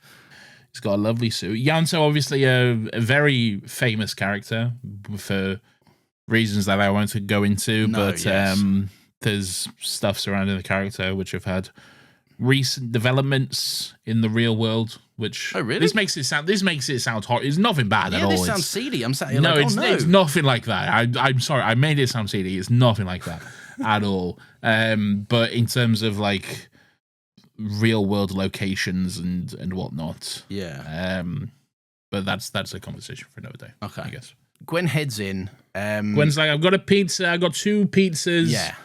She's like, who's it for? It's for Mr. Harkness. I believe. Yeah. And he's like, oh, go in then, Chief. Off you pop. Do you like the tourist centre front that they've got going on? I do. Pretty good. Yeah. Pretty good. Does Yanto is Yanto expected to regularly work the visitor centre desk then? I don't know. Whenever someone comes in, whenever tourists come in, does Yanto have to clock on to visitor centre representative? Downstairs. I like to imagine downstairs. Just some Americans coming in like, we're looking for Buckingham Palace. How do I get to Buckingham Palace? Like, I'm so sorry. You're in the very wrong place. I like to imagine like there's weevils have like got out somehow. The rift is blowing up or whatever downstairs, and Yanto's like, tourists, I'm busy. I'm really busy. I need to get back downstairs. Now is not the time. They're ringing the bell. They're ringing the fucking please ring for help bell. Anyway, so yeah, he's got his little leaflets. Gwen, I do like this because, like I said, Gwen, Jack has so clearly phoned up and gone, she's coming in, just fucking send her down. What do I care? And so he hits the Batcave button and he's like, go on then, don't keep him waiting. Do you like the big door, big spinning door? I like the big spinning door. Yeah, I like all of Torchwood's various entries, as nonsensical as they be. They're all fun. I love. You don't get it in this episode, I don't think, but the vault door normally, the big circular vault door, that normally comes with a cool sound effect, like a whoop. It was definitely. Was it there? Oh, it was. Well, it wasn't like a. It was the sound of the door, like a big mechanical. It normally has like a little alarm situation that kind of goes with it. Oh, okay. Alarm's the wrong word. It has like a little noise that's okay. Yeah, you hear it next week. Separate from the noise of the door. Separate from the noise of the door, but it happens when the door opens. So I guess you could say it's. I think I know what you mean. I think I know what you mean from memory. Yeah, it's like a woo kind of thing as the door opens. I'm less confident. Every time you speak, I'm less confident that I know what you mean. Okay. But, well, then I'll stop here so we can keep it at maximum confidence for the time being. Torchwood Hub. What do you think of the Torchwood Hub? Torchwood Hub, beautiful set, I think. Yeah. I do really like it. I think it's a great set. It's so atmospheric and great. Their computers are stupid and make no sense. It's like what I love about the computers is it's like hacker vibes where each monitor has about 4 attached keyboards. There's four monitors all just mounted next to each other, and then there's a keyboard on a little like stand just in front of, which is the worst way to type. Yeah, no one wants to be like this. Horrible, like T-Rex clawing a fucking keyboard. Yes, and then there's like keyboards split in half across like separate devices and monitors and stuff. And every monitor just has the same screensaver constantly playing. Yeah. Okay, just some like swishy Torchwood logo or some shit. What I'll say, right, is that someone, probably Yanto if we're being honest, went to painstaking lengths to get the vibes down for this console room. Because, those screensavers are funny. It'd be funny if one person had a different screensaver and Yanto was like, change it back. No personalized screensavers here, thank you. Gwen's got a big picture of Reese's face, and Yanto's like, absolutely fucking not. No chance, Gwen. But the Torchwood Hub, it looks so sick. It's so cool. It's this kind of big fucking cold concrete, monitors everywhere. The vault door, the water tower, which apparently goes underground as well. It's just there. There's just more water tower underground for some reason. That's very cool, I think. Yeah. It also has, I don't know if we see it at this point, but it also has a pterodactyl. That's not hugely later, but a little bit. Yeah. Later on. When Gwen follows Jack, basically. That's right, yeah. And so, because Susie's like, oh, that's pterodactyl. Pterodactyl is Tosh, but yeah. Is it Tosh? Oh, okay. I think it's Tosh, yeah. Pig woman Tosh. Yeah. Anyway. It is Tosh, confirmed. I love this because Gwen walks in and everyone's being dramatic and they're all at work and they're all hard away and it's very vibey in atmosphere. They're committing to the bit, aren't they? They definitely commit to the bit. Let's be a big mysterious organization, okay? And they're just going about their work, paying her no attention. Yeah. It's so atmospheric and moody. There's dramatic music playing. But then they all just start to crack up. Yeah, I know, it's so classic. This moment, everyone's had a moment where they go like, "Shush, pretend we can't hear them when they come in or whatever," right? And one person's always the first to break, and everyone's like, "You prick! We were going to do it. We were going to do it properly," and then we're going to be like, "What?" Fucking Tosh is like, "It's fucking Owen. He made me laugh." And Jack comes in, and he was like, "We were going to do a whole thing with the pizza." Is Jack making a porn joke? Is that what was going on? I think that was the implication. Yeah. Jack's like, "I don't have any money to pay for this pizza." Ooh. Right. Why'd you fucking order it? Yeah, you fucking. Well, to be fair, he didn't. Well, yeah, that's true, to be fair. But Jack brings up a good point. Who the hell is ordering pizza under Torchwood? Yeah. We find out it's Owen. Yeah. To be fair to him, he does say he's a twat. So good on him. Just saying it doesn't negate you of the responsibility of being a twat. I think it does. I think he should be redeemed of all crimes he you do think that? Has committed and will commit in the future. Okay. Yeah. Oh, sure. Fuck, if you want to go that far, that's fine. But yeah, I really, really think this scene is great because it turns, what I like about it is Gwen's been kind of deifying this group of people. She's been like, they're intriguing. They have all this power. They're mysterious. We don't know who they are. They've got a big fucking building now. And walking in. And it's completely disarming to Gwen that they're just a bunch of casual blokes. They're all just a bunch of normal folks that are just in this weird scenario. And she's like, what the fuck?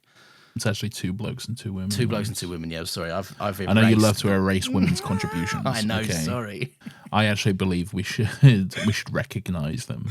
Do you? Okay. Even though you're supporting everything Owen's ever done and will do. I never said that. Okay, fair enough. There's no proof, to be fair. No.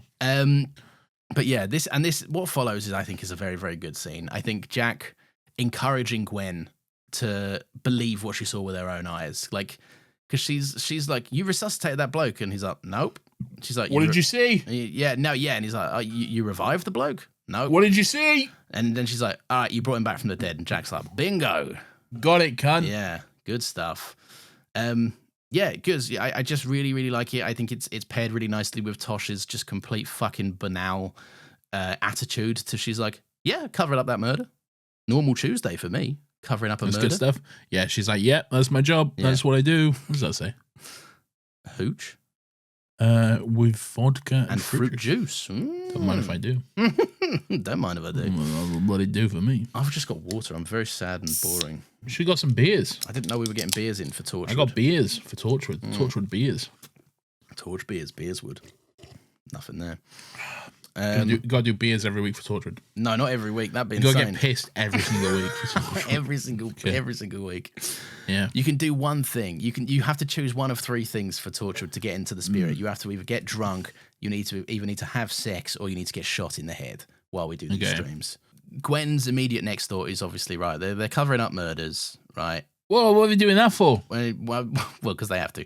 And Gwen's like, what happens to me, right? Basically, because I'm a cop, so you're not going to murder me. I think. You're not going to murder me? I hope not.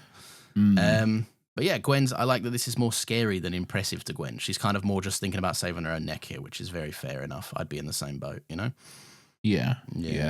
Isn't that after she sees the Weevil? No, because later on, like, she questions it a little bit, and Jack's like, don't worry about it, follow me. And then they go off. Right. And then she does kind of have a similar moment in a minute, yeah. Pterodactyl, what do you think about having a pet pterodactyl? Seems crazy, but I'd also like it. So seems pretty crazy. Yeah. Good on them, though. Not known for being chill. No. Pterodactyls, yeah. No. And then later on, they just let it out. Yeah, no, I thought that. I was like, fucking, I thought it had to at least stay here, but no. Shouldn't do that at all. No. What are you doing? Jack's like, who's ordering pizza to Torchwood under Torchwood? You're letting the fucking pterodactyl out the roof. Yeah. Also, how's it getting out? Yeah, maybe don't let it fly about the hub when you have a literal hole in the roof that opens up for you to get in and out of. Okay? Do you reckon it goes through that hole? Oh, 100%. It's a small hole for a pterodactyl. It's like a dog when you open the door, it just rushes towards it, you know? You know, every now and again you see a fat cat and you're like, how on earth did you get in that jar or whatever? But they somehow manage, Fair enough. If I fits, I sit. But yeah, so Jack's like, Gwen, come have a look at this, right? This Weevil's here. And Gwen's like, oh, bloody heck. And Jack's like, all right. Jack's like, look, stare into the Weevil's eyes. It's an alien Weevil, right? They feed off shit. Yeah. They do. I know, but it's just funny. They're eating poo. They're eating poo in the lately, sewers. Yeah. Yeah, it is pretty gross. Gross. Yeah. Yeah. I had a dog who ate shit once. His own shit. Yeah, dogs do that, don't they? And I'm weird little shit. Oddball cunt, yeah. Just recycling at that point, isn't it? Yeah. Just going through the same system. One in, one out, yeah. The second go around the block, is that what's that thing called? Like perpetual motion? Like like the energy from that feeding you, and then you know what I mean? I do, yeah. Yeah.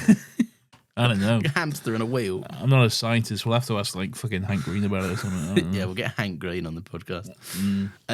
Anyway, so this is when she's like, Jack's like, look at the Weevil's eyes, and Gwen's like, bloody hell, this is quite a moment for me. Big alien. Anyway, Jack's like, remember your first alien? Yeah, I do. Yeah, always. What was it? Yeah, don't know. I had nothing. I had no good jokes improv, prepared. Lawrence. Good improv. It's certainly a big scary one. What about yours? Great. Anyway. So anyway, Jack's like, right, the tour's over. You saw one Weevil. Now time to go. Quick introduction to the team. Owen Harper, who's a doctor of some sort. Toshiko Sato, computer genius. Whoa. Susie Costello, second in command. Yep. Very interesting, not for long. And this is Yanto Jones. Cleans up after us and gets us everywhere in time. And then Jack's like, what if I commit sexual harassment right here, right now? Well, they go to... Yeah, he does. He does do that, yeah. He does, which is very in keeping with Jack. Yeah, very in keeping what with we Jack. know about him, you know? And the actor. Just... We made it so far without doing that. We made it so far. Oh, there's a fly. Go away. Oh, I hate flies. This is why I fucking hate summer, man. They're always coming in through my windows. Yeah, I need to open a fucking door, let some breeze in, and then a fly comes in, and I'm like, why have you ruined my life like this? I hate it. It's too hard today. God, I have to sleep later, and I have to be in a bed with sheets. Got a ceiling fan. Yeah. Oh, you're so lucky. I'd love a ceiling fan. Anyway, Gwen does clock at this point. She's like, Jack, you're sharing too much information with me. Whoa. I must be in a bit of trouble here. And Jack's like, don't worry about that. Let's go through the scenic route, right? We love the scenic route. So they head off to the particular block of concrete. He presses a button on his vortex manipulator. So I guess if you want to leave this way, you're fucked. Because Jack's got the only remote. Sure. So that's something. And the platform rises up, and Jack's like, we're going out to the main bit. And he explains, he gives her a little lesson on perception filters, which is fun. We know this. We've been around the block. We do know this. Is it not implied that this is because of the TARDIS? I think so, though? yeah. Yeah, because what is it Jack says? He says... rifty, bobble, doo bars. But if I were to guess, I'd say there was once a dimensionally transcendent chameleon circuit placed right on top of this spot, which welded its perception properties to the spatio-temporal... This is all it's just fucking nonsense, isn't it? To the spatio-temporal rift. But that sounds kind of ridiculous. Invisible lift has got more of a ring to it. So, yeah, I think this is definitely because of Boomtown, the events of Boomtown. 100%, yeah. There's now a perception filter there, basically. Very convenient. Works for me. Yeah. Works for me. Do you think it just Is happened? it the same spot the TARDIS landed in Boomtown? No, almost certainly not, no. I think it is, because there's that big shot of the TARDIS when like the big blue beam rises out of it and it's right in front of the water tower, isn't it? Yeah, you're right. No, I'm thinking... The reason I was thinking about it was a different spot was when... In Series 3, when Jack sprints over to it and it's parked a little bit down the way. Mate. That's a different season, different thing. Different episode, different thing. Different That's doctor. after this, chronologically. Yeah, I know. I'm a fool. I'm an absolute You are a fool. buffoon, you might say. Yeah. So then, Nathan, what happens is basically Russell handwaves Gwen's concerns as just Welsh criticism, basically. Yeah, because Gwen's like, shouldn't people just be falling into the Torchwood hub all day long? Shouldn't they either fall down this hole and die, or fall down this hole and get eaten by a dinosaur? And Jack's like, typical. Valid concerns, I would say. I think so too, yeah. And Jack's like, bloody typical Gwen Cooper, chatting shit. And then they move on. They just don't acknowledge it. Jack's like, don't worry about it. Doesn't happen. It's good stuff. Yeah. Anyway, Gwen then takes a monster swig of a pint. They've gone down the local, which is pretty cool. Jack's on the water. He's on the tap water. Yeah, come on, Jack. Jack's not on the water.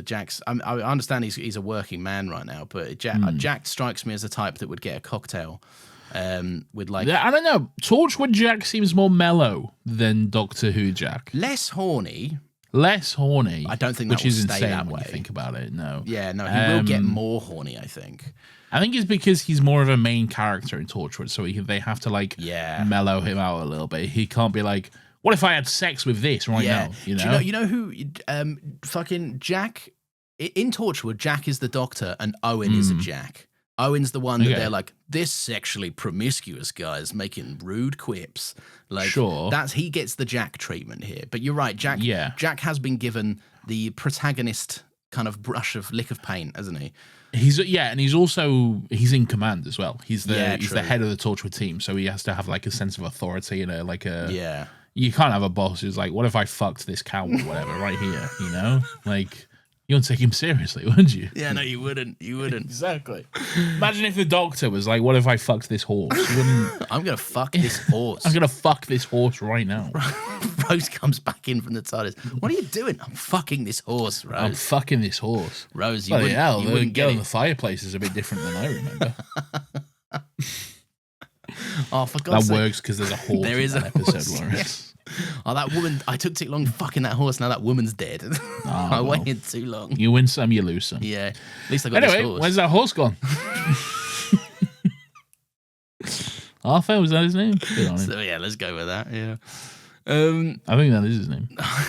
Anyway, so Jack is baffled once again, as we all are, why people just don't get it. Why people in this world aren't like, oh yeah, aliens. Yeah, I know about aliens because I see them every 5 fucking minutes. Especially in 2006. Well, to be fair, they Doctor do Who. in Doctor Who. That's what I'm saying, yeah. But Jack's like, okay. why do you not get it? And she's like, well, my race is always going on about mass hallucinations because the government dumps drugs in the water supply. There was a big spaceship that crashed into Big Ben. You were most likely held hostage by a Cyberman, okay? No, but it was mass hallucinations because of the drugs in the water supply. Sure. To be fair, this is one of the few moments that Jack is absolutely 100% bang on the money. He's like, Reese sounds like a fucking idiot. And he is. Come on, leave him alone. No, he's a lovable buffoon. He's a nice guy. Yeah. All right. He doesn't get it. All right. Sorry about it. So Jack explains Torchwood's purpose. He's like, we're just dealing separate with from the threats. government, outside the police, beyond the. He does. This is generally No, what he I says. know, but this is what he makes does. He it- does the thing. He does the speech. Yeah. Separate from the government, outside the police, beyond the United Nations. So yeah, good stuff. It's good stuff indeed. I do like that Jack is like, look, we're not just dealing with the threats, but we also scavenge, we also experiment, we get the human race ready for stuff, right? Stuff that they might not be ready for without our kind of intervention. And then he's like, absolutely no one takes things off the Torchwood base. No one, not a single soul. This is a good scene. It's a very immediately good scene. cuts Yeah. to everyone taking various items away from the Torchwood base. Not Yanto. We find out later he's porting them in. He's a good boy. Yanto's a good boy. No, Okay, he's hiding but a weird girlfriend somewhere. no, we'll get to that. All right, okay, No sure. spoilers. Okay. Yeah, so But so Susie's taking home the glove. She's Yeah. doing her own experiments, resurrecting flies and whatnot in her house. Could What a have been me. freak, yeah. I'd kill him. Yeah, you work so hard to get them killed. Obviously, Owens. We'll discuss. We'll discuss in further Owen's detail when, shortly. Yeah, when he puts it into practice. Sure. Susie's has this big alien device, this mysterious alien device. This is so funny. This is so funny in 2026 because it's this mysterious alien technology. You can place it on a book and then you can read that book on a screen. Brother, that's just an app now. I know. Okay? That's just a fucking app. All right? You can do that with an app. But in 2006, it was this magical alien device. I just love it that it's like at the very. I don't know if it's like making her read it super quick or whatever, if that's the thing. But if it's just scanning stuff onto a Just a computer, book. bro, it's a scanner. Yeah. You probably had them then. You probably had them in Yeah. 2006 for sure. Anyway, she's having fun. But yeah, they've all taken something off the base. But yeah, so. Jack, this is when Gwen's like, oh, this is good stuff because I'm with the police. And if we had a dead people glove, we could fucking solve loads of murders. We could bring people back all the time. I do like that Gwen's like moral compass isn't like, hey, that's immoral and wrong. She's like, let me use it to solve. Look, her heart's in the right place. I get it. This could help, yeah. But it is funny that she's like, I think we should do this more. We should put this in a mass production. But yeah, Do you not think it would be helpful? it'd be helpful. Is it moral? Absolutely not. I wouldn't Who want gives to. a fuck? I think the people that were dead would probably care a little bit. Yeah, but like, would they also not want to solve the murder so you can stop more people dying? Yeah, no, that is there is that thing to it, but at the same time, I just don't know if I'd want to, like, if I died. And also, sorry to be like, if this is mean-spirited, sorry, Sure. but they're dead. Okay? You have to They're respect dead. the dead, Nathan. You can't just be like, okay, fuck but like, them. oh, but they wouldn't like it. They're dead. There is a real person out there killing other people. Right. Okay? All right, stop with this. They wouldn't want to. I don't give a shit. Let's stop this person from killing other people. Okay, That does happen now. I'll fucking sleep better at night if we can catch the murderer / horrible person doing horrible things. That does happen now, but it's just through police. Also, it would be unreliable too. Like, imagine a funny world where, like, I don't want this to happen, and I get murdered one day. right? And someone brings me back to life, and I've got 2 minutes to do the funniest thing of my entire undead career, right? Okay. And they go, "Who killed you?" I go, "Nathan," and also check his hard drive, and then I die again. No. And then they can't. I've changed my mind. This does not sound like a good idea. Because you can't ever bring him back. I don't think you can bring him back twice. So I think that's just it. I guess it rules as testimony, I guess. So it's a one-shot go. Yeah. But anyway, yeah. So Jack's like, look, I hear where you've got the wrong end of the stick, right? We're actually not interested in doing police business. We're actually just using the glove for banter, really. We're testing it out. We're having a knees up with it. Which makes sense, you know. You got to test these things, to be fair. You got to test it out, but also, like, I like what he's saying. It makes sense when he's like, "Oh, I see why you're confused because we was at the crime scene. Yeah. You think that we're trying to stop the killer. Not our issue. All right, just coincidence. Not a coincidence. We just needed to test the gloves. So sorry. Good luck, though. Yeah. Good luck. Fun. All the best. Have fun solving it, and also you're gonna have a harder time solving it because I've slipped you Torchwood Forget Juice, which is very fun.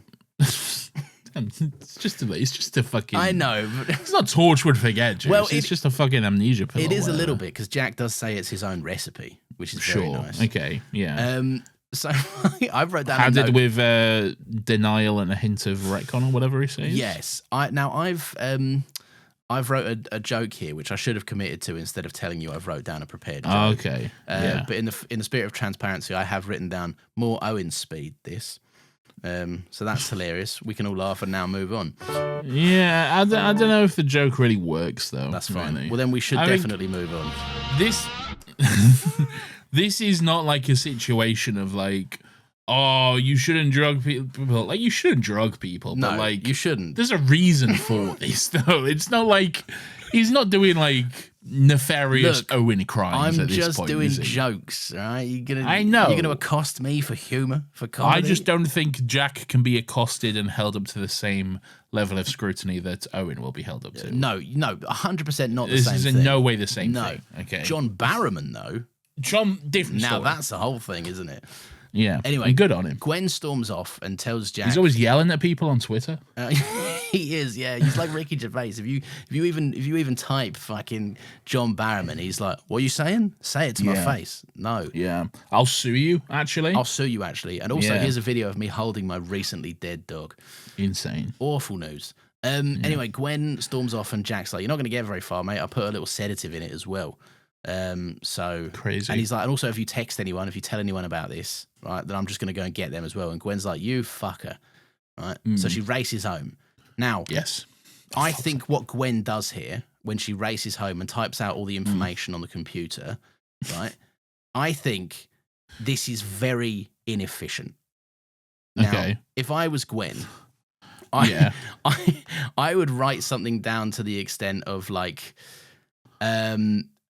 Torchwood, Google it, go to this pizza address. Because then she can just repeat the same plot point over and over again until Torchwood either gets sick of it or move. Like, sure. Because they're going to get bored of it eventually. But she's writing down like Toshiko, Sato, like in brackets, Japanese, ? And it's like, this isn't helping you meet your end goal, is it? That's not relevant information at all, is it? Really? There's no Owen What's the purpose Harper of that? Caucasian, is there? There's none of that. Look, it's just, I don't know. It is fun. I did pause it and read out everything and read everything she wrote. I didn't screenshot or anything, which I know I wish I had, so we could make fun of it. But it was largely irrelevant. Everything she said, it was like reading that back once you have no memory of it. You'd be like, what the fuck is any of this? This doesn't mean anything. Okay. Yeah. Why did I read this? Why did I write this down? It doesn't. Honestly, you'd wake up and you'd be like, did I get pissed and have an idea for a movie or something? Yeah, and then just scribble this down? You just instantly delete it and wouldn't ever think about it again. You'd be like, fucking, I was on one last night, clearly. Yeah. But yeah, in and amongst all this though, what I really like about this scene is Yanto is able to just get into a computer and delete it all anyway, so it doesn't matter. That's good. They've hacked her computer. Yes, they've hacked her home network, which is cool and awesome. Yeah. But I tell you what, it does do a good job kind of establishing just how far of a reach and how unchecked Torchwood are. Like, they really can just do anything that they want, which is interesting, I think, at least. They're not being held to account. No one's there's no one like checking their ongoings and holding them to some sort of standard. Yeah, which maybe isn't a good thing, you know? Yeah, no, it's definitely not a good thing. Anyway, speaking of not good things, Owen's out on the lash. He's out on the lash. He's gone for a night out in Cardiff, as a young man often will. A young Burn Gorman is going, what if I wanted to go on a night out? Okay. And hey, he does what? Well, he spies a young lady, of appropriate age to his own, and he's like, hey, which, by the way, is younger than us now. It's younger than we are now. Fucking hate. How old is Owen supposed to be? Owen's supposed to be 25 to 26. I want to kill myself. Yeah. I want to first of all, generous. Yes. Okay? Burn Gorman, no. I don't believe that. Second of all, I want to kill myself. Okay. But yes, he's a young man. He's going out on a town in Cardiff. Maybe it's a Friday evening. Okay. Yeah. He's going out. He's seen a young lady, and he's like, hey, I'm a young man. You're a young lady. Let's do what we do. Let's make papa. Let's make sweet love, okay? Yes. And she's like, why don't you fuck off, all right? No, she's not. She's like, I'm not interested. She's very clearly not interested. She clearly has no time to entertain him. And I think that's very key information. I agree with that. She is not interested whatsoever, okay? Owen, though, he's had enough with playing the game. Right, he's like, listen, I've got to be up in the morning, and frankly, I've had a long day. Chase. Yeah, okay. Owen, like doing this is bad enough, but then even going to her face, can't be asked with the chatting bollocks. Let's just get it over with. Like, come on. So we mentioned Torchwood taking home various artifacts from work. Yes, we did. Yeah, Toshiko took the app that lets you read books. And Susie takes home the glove, okay? Yeah. Owen takes home some sort of perfume aftershave situation, which he sprays on himself, and I guess emits some kind of pheromone or something, which it's basically a date rape perfume, isn't it? Yes, basically, yeah. Okay. Look... This is a minefield to navigate, isn't it? Well, no, I don't... Look, it's a minefield in terms of I don't want to use insensitive language. Sure. But what I will say is it's the most black and white scenario you could possibly have to deal with, technically. This is wrong. This is bad. This is horrendous. Don't even write stuff like this, really. Don't do that. Yes, you're 100% right. Yeah. We're looking at this in 2026. Yeah, there is 20 with years 2026 distance. Perspective. Yes, okay. Yeah. I'm not saying it was okay in 2006 because it absolutely was not. Thank you. But there was just a different attitude generally. Okay. Yeah, there was. Yeah. Now we're more culturally aware and more like you look at any sort of TV show in 2006 around the same time. All kinds of jokes like this, all kinds of scenes and stuff. Very, unfortunately, extremely common for the time. And it's one of them things where like the episode isn't like this is cool and normal, but what it is doing is kind of weirdly confusing Owen's non-consensual exploits, shall we say? Yeah. It is going like. Isn't Owen a sex-positive, promiscuous lad? A cheeky boy, That's you might the thing. say. It's not like, oh, Owen, he's so cheeky. It's not like, no, this is like not okay. No, this is something he should be held to account for. Owen should face a prison sentence for this. Yes, 100%. Okay, and then this is not okay at all. And one's not enough for Owen, is it, Nathan? Because another fella joins the fray. Wow. Right? He runs over and is like, "Listen, right, Colin. That's my.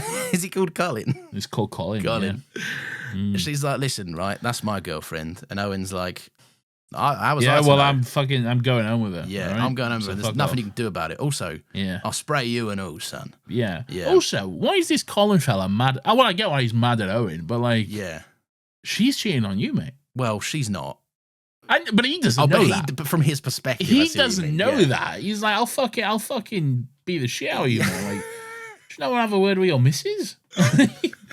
She's very happy to go along with this, and you're like, I'll kill you, actually. I think normally you would be like, I'm not fond of you, pal, but at the same time, If you thought she was single, then I guess that's on. And Owen, like, I'm not giving Owen any credit in this scene whatsoever. No. But he was like, all right, I didn't know. And he's like, well, what if I beat you up? All right. Yeah, but then to be fair, he does immediately follow up with, and what if I do this to you too? Yeah. And actually, I think you'll find that absolves Owen of any crimes, because you can't be committed of any crime if you're also gay. That's true. So, the Kevin Spacey, the Kevin Spacey special. Yeah, as we all know. Yeah. I know I did them things, but I'm gay. I'm actually gay. Yeah, you can't. So I think you'll find checkmate. Sorry, Your Honor, but I am gay. Your Honor. And you can trust me on that. Checkmate. Anyway, so yeah, bad on Owen, not good. Anyway, good on him. What a freak. No, good on him. So Jack's doing aura farming on a roof from 7 angles. What is this? What an insane scene. He's literally just a whole 60 seconds of Jack just stood on a fucking, not even a rooftop, like the fucking edge of a pillar on a rooftop, overlooking the entire city of Cardiff. Why has he gone up there? He's on a building shaped like a dick for some reason. Yeah, he is. Yeah. Okay. There's nothing happening. It's just this dramatic music is playing while he's looking over the city. Insane. I know it's like aura. It's look how cool he is or whatever. But what I like about it is like certain characters do this like in fiction. Like Daredevil would do this to get like a wider span of the city so that there's less things to block his like perception, right? And Batman's always doing this. Batman will be on a fucking building looking over this city. Batman will do it, and then he'll use his grappling hook to get over to where he needs to go to, right? But there is no purpose that Jack needs to be elevated for this. Why is he up here? Why is he up here, dude? I don't know. You could probably see more from Torchwood Hub on the CCTV you have all throughout the city. But I guess that's not cool. It's not as cool to just be in a basement looking at a bunch of screens. No, it's not. No, there's a certain aura to be farmed there, but it's not the same. It's definitely not the same, or not as effective too. I love how angry you were immediately about that. It's so stupid, man. So Gwen wakes up at her desk, right? And again, Reese is just out here. He's just being pure sweetheart behavior, right? Good on him. He brings her a cuppa. He's like, look. No judgment. Bloody hell. You told me you were going to work, didn't you? Yeah, he's a nice fella. He's a nice guy, but he's like, look, you look. No judgment here, right? You've had a bump on the head. It's probably not the best idea to go out on the lash afterwards, right? Did you get pissed? He's not grilling her. He's not giving her any shit. He's just like, I made you a cuppa. You should probably get started on your day a little bit. And she's like, fair Gwen enough. didn't have a clue what's going on. No, Gwen hasn't got a Scooby, to be fair. Like me when I wake up from a nap. I don't know what fucking year it is. Fun fact about Nathan, right? When I will text Nathan, right? We do not keep the same hours. Frankly, it's a miracle we find time in a day to do a podcast together. Sure. Right? Yeah. Because I will then sleep after this and Nathan will stay up. And then when I wake up, he'll go back to bed. Right? Yeah. It's like 2 hours, basically. But fun fact about Nathan is that I will text him in the day and he will wake up and what I imagine in my head is he'll wake up and then 10 seconds later he'll see a text from me and he won't read it. He'll just call me. Yeah. And then I'll go, you're right, did you see my message? And you'll go, yeah. And I'm like... Well, you wanted to get in touch. It's just easier, isn't it? No, it's not easier, because then I have to explain the text message, and while you're still waking up, and you're going, all right, wait, what? All right, are we playing this game? Are we playing this game, are we? Okay. What do I do? Because fun facts about Lawrence... No, don't do fun facts about me. Lawrence is what we call a voice note person, okay? I got nothing against voice note person. I'm a voice note person myself from time to time, okay? Yeah. But more often than not, Lawrence will send me a voice note instead of a text, okay? Yeah. And the voice note always goes like this. All right, mate. Yeah, I'm just voice noting you because it's easier, isn't it? Oh, no, hold on. Oh, Nathan Jr., no, don't touch that. No, don't. And then they'll have a 2-minute conversation with his wife. Yeah. Okay. Yeah. And they'll be like, oh, yeah, do you remember when that thing happened? Oh, wait, no, I got to go back to Nathan. Yeah, so as I was saying, yeah, do you want to do tonight? And that was it. Okay. Yeah. A full fucking 3-minute voice note for what is like a 4-word message. Look, okay. In my defense, you did read me to filth, as the kids say on this, right? Okay. And I'm not joking. There have been several moments lately where I've done like 3 or 4 takes of a voice note because I'm like, I just waffled again. I'm going to re-record this and get to the point. And I think you've appreciated the levity lately. And you're always doing stuff as well. I am. Like you're clearly holding your phone, and then I hear you just fucking about and moving stuff, and you'll be like, I don't know, cleaning dishes or putting stuff away and everything. That's why I'm voice noting, because I'm well, doing just stuff. do one thing at a time, maybe. Okay. God. So, Nathan, Gwen wakes up at the desk, and then she goes into work, and her mate's like, oh, I'd go with Jack Harkness. And Gwen's like, what the fuck are you talking about? I don't know him. I don't know you. Who are you? And what's going on? And she's like, cheers for wasting my time, Gwen. Idiot Gwen. Lying you Gwen. Bitch, Gwen. Lying Gwen. Clearly lying again. That's why you got the reputation you got, Gwen. Which is very, very fun and good stuff for Gwen. So Gwen goes into the room, and her boss is like, Gwen, I've got all these pictures of knives. I've done computers, right? And I've made mock-ups, Gwen.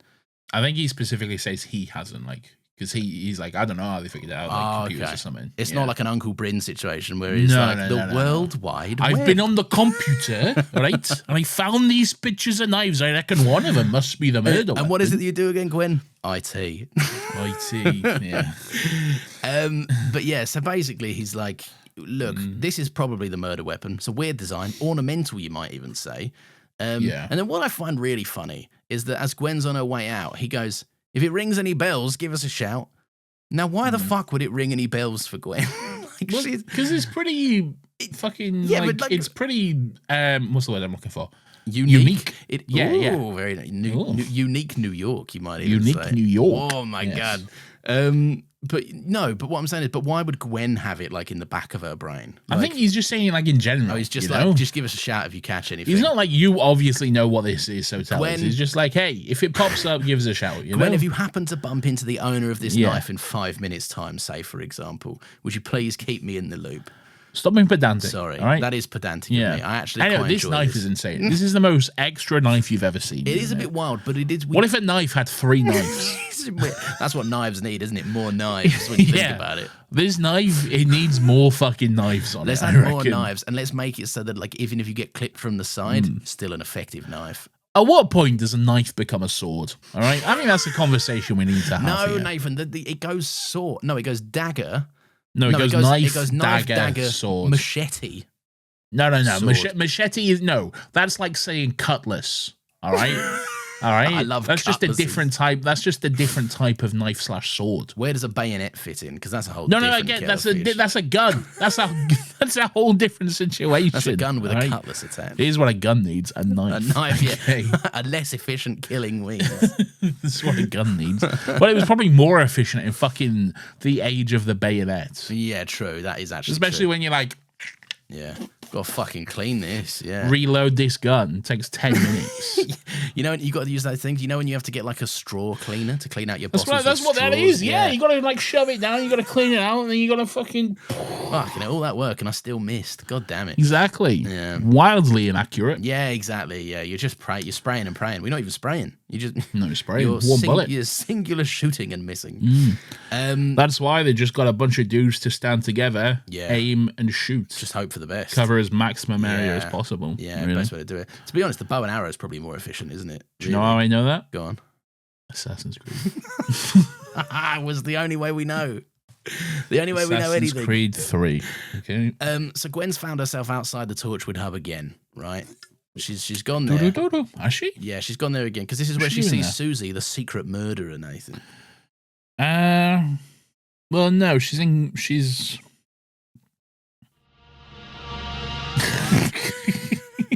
great, thanks. No, she's actually with Andy in the car. Oh, is she? And he's going off about something. What's Andy piping on about? He's just talking about, like, I don't know. Well, here I'll read Andy's line out verbatim. Okay. I said to Jeff, it's not demolition being put in goal, it's vital. But he wasn't having any of it. He's often moaning, says who books the ground, who pays the subs. They're ganging up at him every time he says something, and all the time he's wheezing away. He's getting more and more heated, and I'm like, Jeff, you're proving my point, mate. Fair enough, Andy. So about football, I guess he's playing football or something. I guess, to be fair, I have remembered what this is now. Or maybe rugby, because he is Welsh. He's a Welsh boy, yeah. Yeah, probably a bit of rugby it is, a bit of touch rugby. Play the, what do they call it? What do they call rugby in old Welsh? Rugby. No. Oh, in Welsh, the language? No, not just in Welsh language. They what's like the colloquial slang term for it? There is one. I know there's one. No, they say it. They say something. Like how Australians put O on the end of everything. Ruggo? No, not like the Mate, Australians. I lived in Wales for 2 years. They just call it rugby. But were you playing rugby? Oh, we have established that you did play rugby for a I played time. rugby. I didn't play rugby when I lived in Wales. I played rugby when I lived in Scotland. It's weird. Yeah, not really. You missed the sure. boat. You should have done it in Wales, which is I cool. should have, yeah. But I was 16 to 18 in Wales. I was like 10 in Scotland. Hello, so. I'm playing rugby. Hello, I'm playing rugby. I am. I'm playing rugby. I am. Are you thinking about like a rugby union and rugby league? No, I'm definitely not. I think what I'm thinking about is probably not true. Yeah. I don't know what you're thinking of, but It clearly has not had an effect, so that's fine. That's fine. Anyway, so we are moving on. Susie, no, that's not true. This is the bit where Gwen's just trying to go about her life, right? But she keeps picturing this knife. She's like, God damn it, I can't sleep. I can't talk to Reese. I can't even lie. Right? I can't even lie to Reese right now. That's how off-center I am. oh yeah, Reese is having a yap as well while she's not listening. Yeah. Reese is saying, "You never come down. You're in charge of transport." I said, "Mom, I can't go shop. I can't go hopping on the truck. All that Christmas stuff all over again." I was like, "For God's sake, leave it." Go on, Reese. Reese is falling out with his mum. Yeah, fucking hell, Reese. Yeah. Anyway, Gwen goes to the Millennium Center at 2 a.m. Yeah, don't be going at 2 a.m. Yeah. That's a silly you should be in bed. But she does. The Millennium Center is the big building in Cardiff. There. Yeah, no, I pieced that With all together. those Latin, I assume, words on it. Yeah, I think let's go with Latin. Why not? Yeah. They say stuff. Sure. They probably say cool stuff. Yeah, probably. But anyway, so I performed in the Millennium Center. oh yeah, what'd you do? What I show? did a play there. What show was it? I can't actually remember. It's not about parents. It's not about like a whole bunch of parents yapping about their kids or whatever. I bet it was your favourite play, The Pitchfork Disney. I've never heard what that is. I don't know what that is. You definitely would know about it because there's a one point where someone goes on a big homophobic rant, and it's a character that you identify with quite. It's your kind of play, then, isn't it? I have performed it. I have it is done a play that you would know exactly. Yeah. Yeah. Did you play that character? Great. No, I specifically remember when I was doing this thing at the Millennium Center, this play, there was at the very end of the play, there was this like kind of like montage piece set to music, okay? Oh, right. Set to like a very specific song. Mad World. But something had clearly fucked up in the tech booth. Oh, no. Because this song started to play and we was going through the movements and then the song started skipping. It was like, you know, like when a song's like, and it just repeats. And then so we just had to end the piece. Oh Oops. my god! You should have improv'd and done like started jolting your body like it was a techno situation. No, it was actually me who ended it. Everyone was just like stood in place, no idea what to do. Yeah. So I just went fuck it and just walked to the front of the stage and just started the curtain call. Ah, smart. Yeah. Best way to do it. That's better Everyone than what you did that lead. one time. Lawrence, how many times do I fucking have to tell you? What I really like about this is that it's a callback that we can never speak about. Yeah, and we never will, okay? Because I don't like talking about it, okay? Isn't it crazy? I was present. But what I would genuinely say What's is maybe crazy one of the worst moments is you're of your still life. talking about it, okay? Move on. My God, if that were me, oh my Lord. I'll fucking kill you with a knife. Anyway. With this knife. With the Torchwood knife. The Torchwood knife. It's got 3 knives That's on it. thrice knife. Anyway, so she's found herself outside the Torchwood hub again, and Susie's pottering about. Right? Susie's outside. Well, she's not. Susie's not just there, like having a fag, and then she's like, "Oh, all right, mate. How's it Why going?" is she there? What's she there to do? Because she's to be mysterious or whatever. Gwen's like, "I remember. What do I remember?" And then Susie's like, "I'm gonna kill you." I am going to kill you, to be fair. What I do like about Susie in this is that she's quite erratic. She's like, oh, this won't bloody work. The murder weapon won't work. And she's got a gun. Yeah, she. That's the thing. She's spinning wheels long enough to suddenly pull a gun on Gwen. And Gwen's just like, would someone please tell me what's happening? I don't know Gwen what's would going have a fucking Scooby-Doo, mate. She's like, what the fuck is this? What are you? Yeah. What is happening What are here? you? Anyway, it's revealed that Susie is the killer. Oh, big shock, big shock, big shock. It actually is, to be fair. I- We're like, oh, big shock, big shock, big shock. But if you're watching it for the first time, it actually kind of is. To be fair, true. Yeah. There was one kind of tease for this, and it was, because I'd forgotten Susie was the killer in this. I knew that something happened with Susie in the early season 1. But shut up. But I wrote down in my notes when she was resurrecting the fly, it was giving off like, you know how every movie and TV show about a serial killer, they'll always have the like, I killed a dog when I was a kid flashback scene or whatever. I don't think a dog is the same as a fly. No, it's not, but it was giving off those vibes. Like Susie was interested in death to a peculiar degree. Wrong. I'm not wrong, I'm right, and I'm cool. Well, I'm factually correct, because she is the murderer. You're incorrect. That's just a coincidence. You're wrong. Fair enough, yeah. Anyway, she's got the big knife. Yeah. I'm like, look, I've got 3 knives in one. Yeah. Okay. Gwen's like, that's Maybe 3 knives some in would one. call it a sword. Okay. Gwen goes, hang on a minute. You call that knife? That's obviously a sword. That's clearly a sword. Yeah. Okay. Jack weighs in. He steps off the block and goes, clearly a sword. Jack does weigh in. He's coming up on the little lift, which is very funny. So funny. Just seeing him been like, hello. Yeah. Just slowly coming up. Ominous. You know? How hard do you think? Because Susie, it's revealed that Susie can see him and did presumably see him glide up. I would have creased if I was fucking Susie. I'd have found that too funny. Yeah. Hello, here he is. Yeah, Susie's like, hey, the perception filter won't work on me, cunt. And then she shoots him in the head. Yeah, pretty rough stuff. He's dead. Yeah, that's no good. As far as we know. Yeah, as far as we know. Now, I paid special attention to the scene and I even wound it back. Oh, wow, bro, watch the scene. So, Susie does take a couple of steps forward after shooting Jack. Yeah. But barely. because Jack just appears behind. Yes, because Jack is slap bang, and you see a couple of wide shots, and you see also. Surely they'd see him roll away, you know? This is what I like about it. I like that Jack has had to, firstly, he's put his resurrection on silent, which is something we can't really. He hasn't gone. But they hadn't established them at this point. They hadn't, to be fair. So we can't really take points off. But as soon as they introduce it, we'll retroactively take these points off. I guess they had in Doctor Who. No, it's not because the same. when Rose brings him back, he does do that. That's the first, isn't it? That is the first one. Yeah. There's a difference there, I think. Sure. Anyway, the first one's just a test. It's just a practice. We do see it goes. The wound closes up on his big head though, which is quite interesting.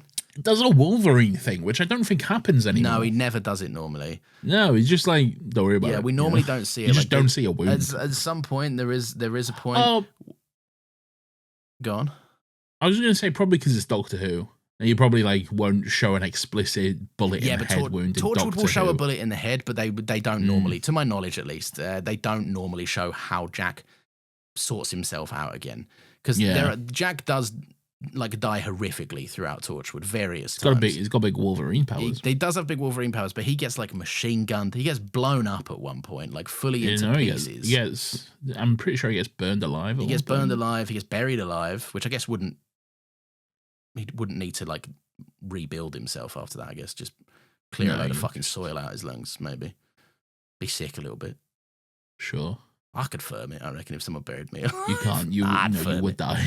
Easy firm it, man. You would die. But then people are like, oh, you get loads of dirt, and you just close your mouth. How are you breathing? Easy. What do you mean easy? Easy stuff. No, you'd die, Lawrence. You'd suffocate. You might. Not me. Okay. I'm built different, though. Anyway, Jack's alive and then he kills Susie. Yeah, he shuffles on the floor. She kills herself. He creeps behind her and goes, Susie, don't kill me and don't kill Gwen. And Susie goes, well, there's only one person left to kill then. Yeah. And that's me. Yeah. And then he's like, hey, Gwen, why don't we go Aura Farm? Why don't we Aura Farm together, Gwen? Why don't we go to the... Listen, Gwen, I fucking love rooftops. Something you got to know about me, Gwen. All right? Yeah. You're going to take on this job. We're going to be up on roofs more often than you'd think. So let's go stand right on the center of which is a domed building, by the way. It's a sloped building. Let's go stand right in the fucking middle of the roof of the Millennium Center. Gwen, earlier when you were looking at us from the rooftop of that car park or a floor 1 or 2 of that car park, I got the sense that you, like me, might be into roofs. So I'm going to go out on a whim here. Let's go up to this roof right now. Jack does share in his immortality with Gwen, which is good. He does. Doctor mention. That was good stuff. Let's count them all. This is it. Okay.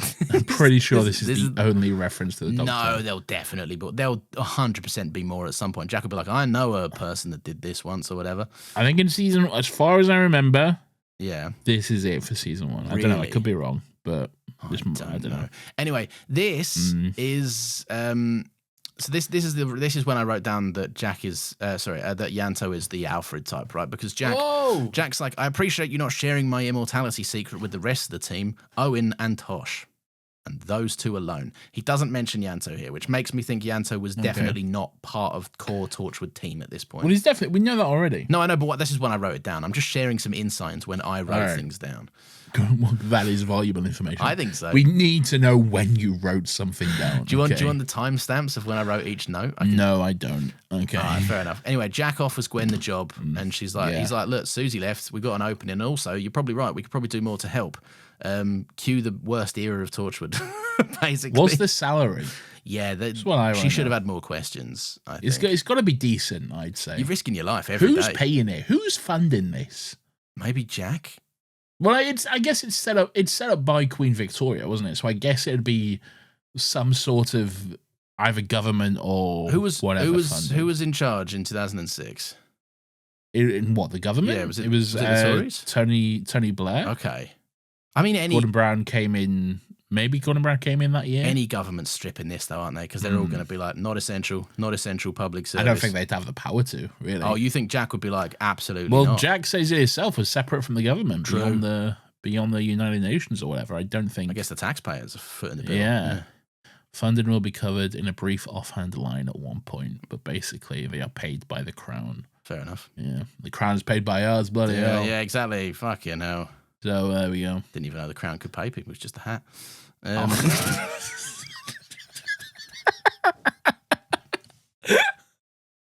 thought it was a TV show on Netflix. Anyway, so there's a pterodactyl flying around Cardiff as well while all of this is What are they doing, on. man? Lock that shit up. Come on, don't be doing this. Yeah. We spoke about it earlier, but get your shit locked down, right? Yeah. Anyway, Nathan, that brings us to the close of our first Torchwood episode. Oh, what do you think overall? Yeah, I liked it. Thought it was really good. Are you going to watch the rest? Yes, I have to. Contractually, I am a forced to. Legally, you are obligated. What I will say is it's the mark of a good pilot that I don't want to wait until next week to watch it. So that's something. Ooh, yeah. Are you going to? I'll probably watch it like tomorrow and then again the day we record, yeah. Yeah, you're like, I can't wait to watch that. Yeah. Sexy, horny show. Yeah. Nathan, everyone's been so... Straight up there with that next time trailer. Like, what do you think about Gwen kissing a woman? Look at her, she's kissing a woman. Kissing a woman. We're all bisexual. Girls kissing. We're all sexy and bisexual. Everyone's sexy and sometimes sexuality equates to committing crimes, but not always. Sexy Torchwood. This ain't your grandpapa's Doctor Who. Anyway, Nathan, everyone's been so kind and welcoming to our new sound effects, but here's a little one for the OG fans, right? Sure. Weirdo of the Week!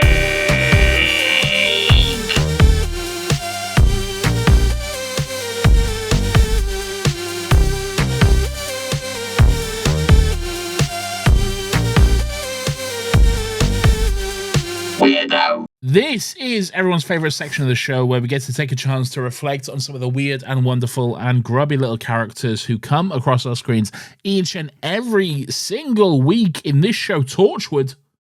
Torchwood. Up your head. Lawrence, who's your weirdo for this week? My weirdo this week, Nathan. So if you notice at one point, I think it was in a bar scene, Jack mentioned a guy in Glasgow who runs Torchwood 2. Oh, we did talk through the various Torchwood offices, which we didn't talk about, which I quite like. We didn't talk about. Yeah, no, I'm glad we skipped over it because it was spoiled my weirdo. Now, I've done some extensive research on this Glaswegian Torchwooder, Nathan. Oh. He's called Archie Bell, right? And he's had a crazy life, let me tell you this. Is this Torchwood 3? No, this is Torchwood 2. All right, so let's go through them. So Torchwood 1 is Canary Wharf. Yes. Torchwood 2 is Glasgow. Glasgow, man, yeah.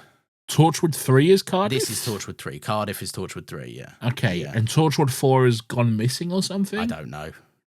I'm pretty sure Jack says, like, Torchwood 4 is gone missing, it'll turn up or something. Has anyone seen my fucking, my Maroon 5 CD? It's gone missing.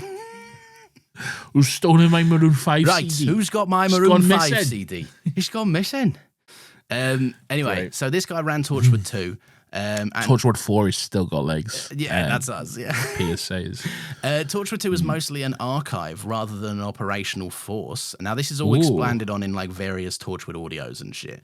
Big finish. At one point, and this is why I like Archie Bell quite a lot, because he's had a coloured life, right? Yeah. At some point, he was rapidly aged in his 20s to have the appearance of a man in his 80s. And he was able to like reverse him dying or whatever from it. But he has been stuck for the last however many decades as a man in his 80s. And the most interesting thing I could find on good old Archie Bell. That's not the most interesting thing. No, the most interesting thing is unfortunately his untimely demise when he was attacked by an alien which forced itself inside of his throat, and his body was found. Well, his body was not his body. He was found catatonic in a local Lidl.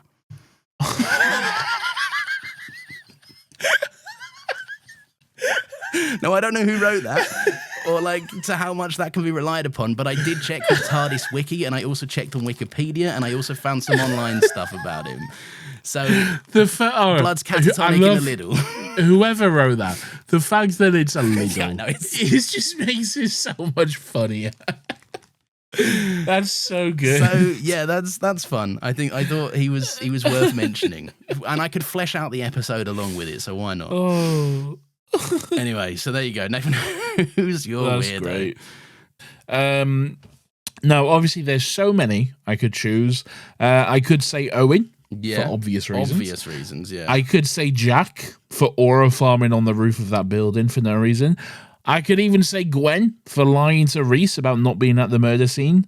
But instead, Lawrence, I am going to say that porter / janitor or whoever who gets killed by the Weevil. Yeah. Okay? The reason I'm saying this is for the very simple reason of not knowing who sealed off the upper floor, telling Gwen he doesn't know who sealed up the upper floor, then going away and then coming back to update her about the fact that he still does not know who sealed off the upper floor. Okay? Oh, he's going to regret that. That was well. vital information to update her with.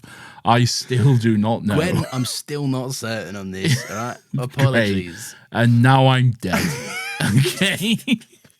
And now I'm dead. That's great stuff from him. So good on him. Yeah, I say. Rest in peace. Rest in peace to that guy. And now he's going to be found missing in the moors or some shit. Oh, so yeah.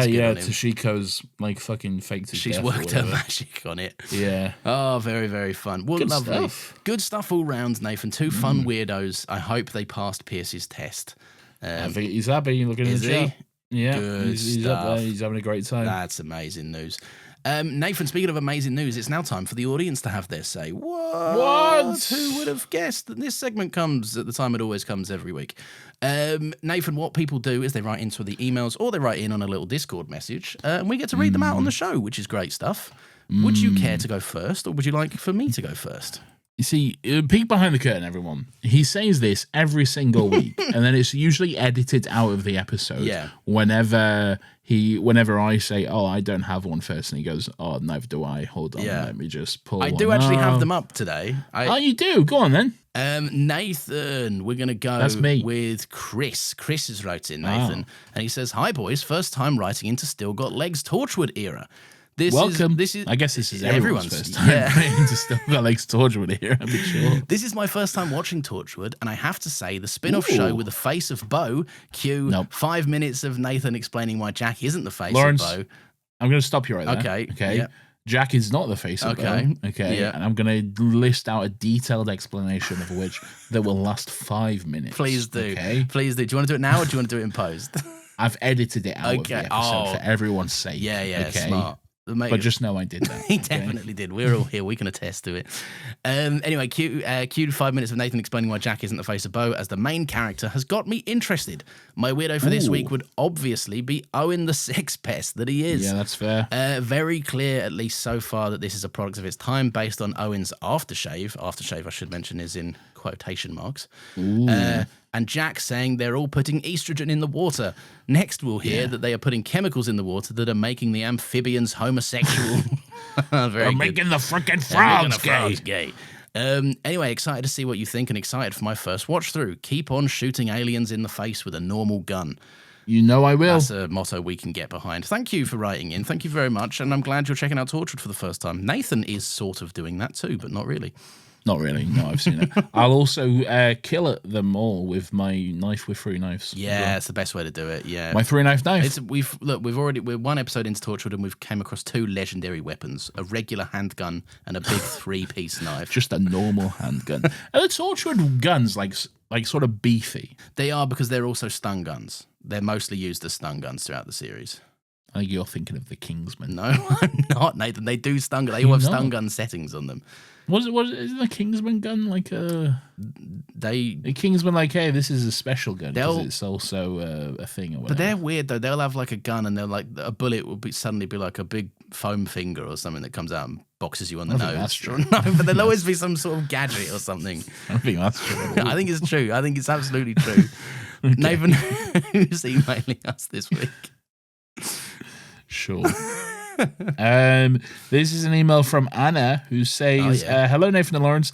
I'm writing this first part of the email prior to rewatching this episode. Nice. I just wanted to say I watched Torchwood for the first time years ago, and I haven't rewatched it since. I remember I watched all of the seasons in a couple of weeks at the time. I just watched it because I thought, well, I have to watch the spin-offs, right? Brackets, that's funny because I didn't see the Sarah Jane Adventures. And I liked it.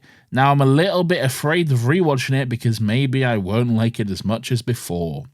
And it continues. Okay, now I rewatched it. Okay? Okay. My thoughts during the episode. I love Gwen. The alien tearing the throat out of that man in the scene in the hallway screams, this is not Doctor Who.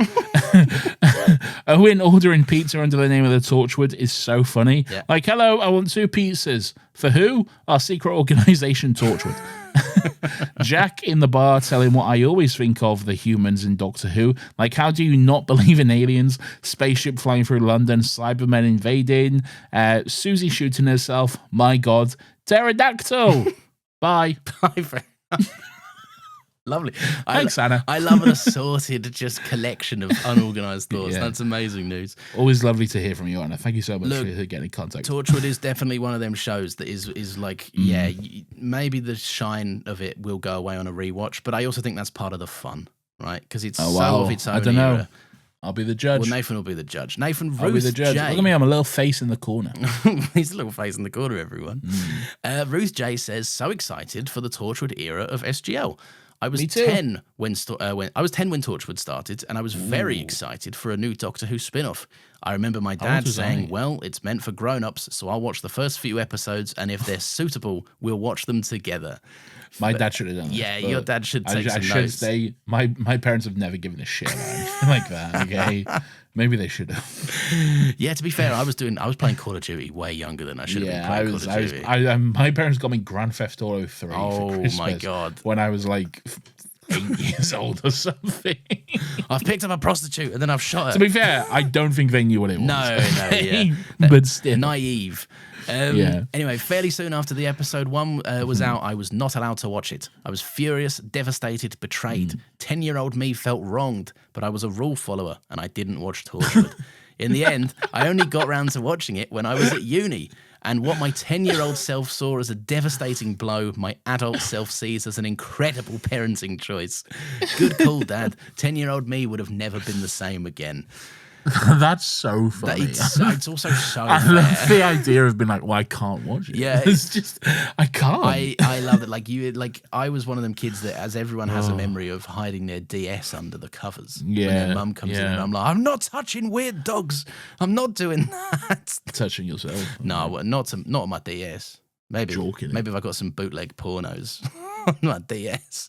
Come on, man. Anyway, Nathan, who else is writing in? If you'd be so kind. This is an email from Ari who says everything changes. Shot in the head by Team Torchwood. Count 1. Brackets 2? Question mark. I think 2. I think we can say 2. Yeah, we can say 2. Yeah. Susie and Jack, isn't it? Yeah. Susie and Jack. Jack still counts. Yeah, it just does because he count. survives. Yeah. Anyway, now that the children have gone to bed, Russell T Davies wastes as little time as possible, 5 minutes and 10 seconds exactly, canonizing that there is no afterlife in the Doctor Who universe. My word of the week is the man who steals Gwen's coffee, rants passively about Torchwood, and then walks away without saying goodbye. All in all, a promising start. Thank you, Ari. Yeah, I would agree. I think this is just a good... It's a good entryway, isn't it, really? That's the best thing this episode could do is just not suck. I remember, this is a little bit off topic, but I remember you kind of having the question after we watched Rose of like, is this a good entry point into Doctor Who? No, it's... Well, maybe it is, because I guess it worked. But it worked, but it's also a I bit think there's too definitely weird. been... I don't think it's a good entry point in 2023 3 at the time in 2026 now. No.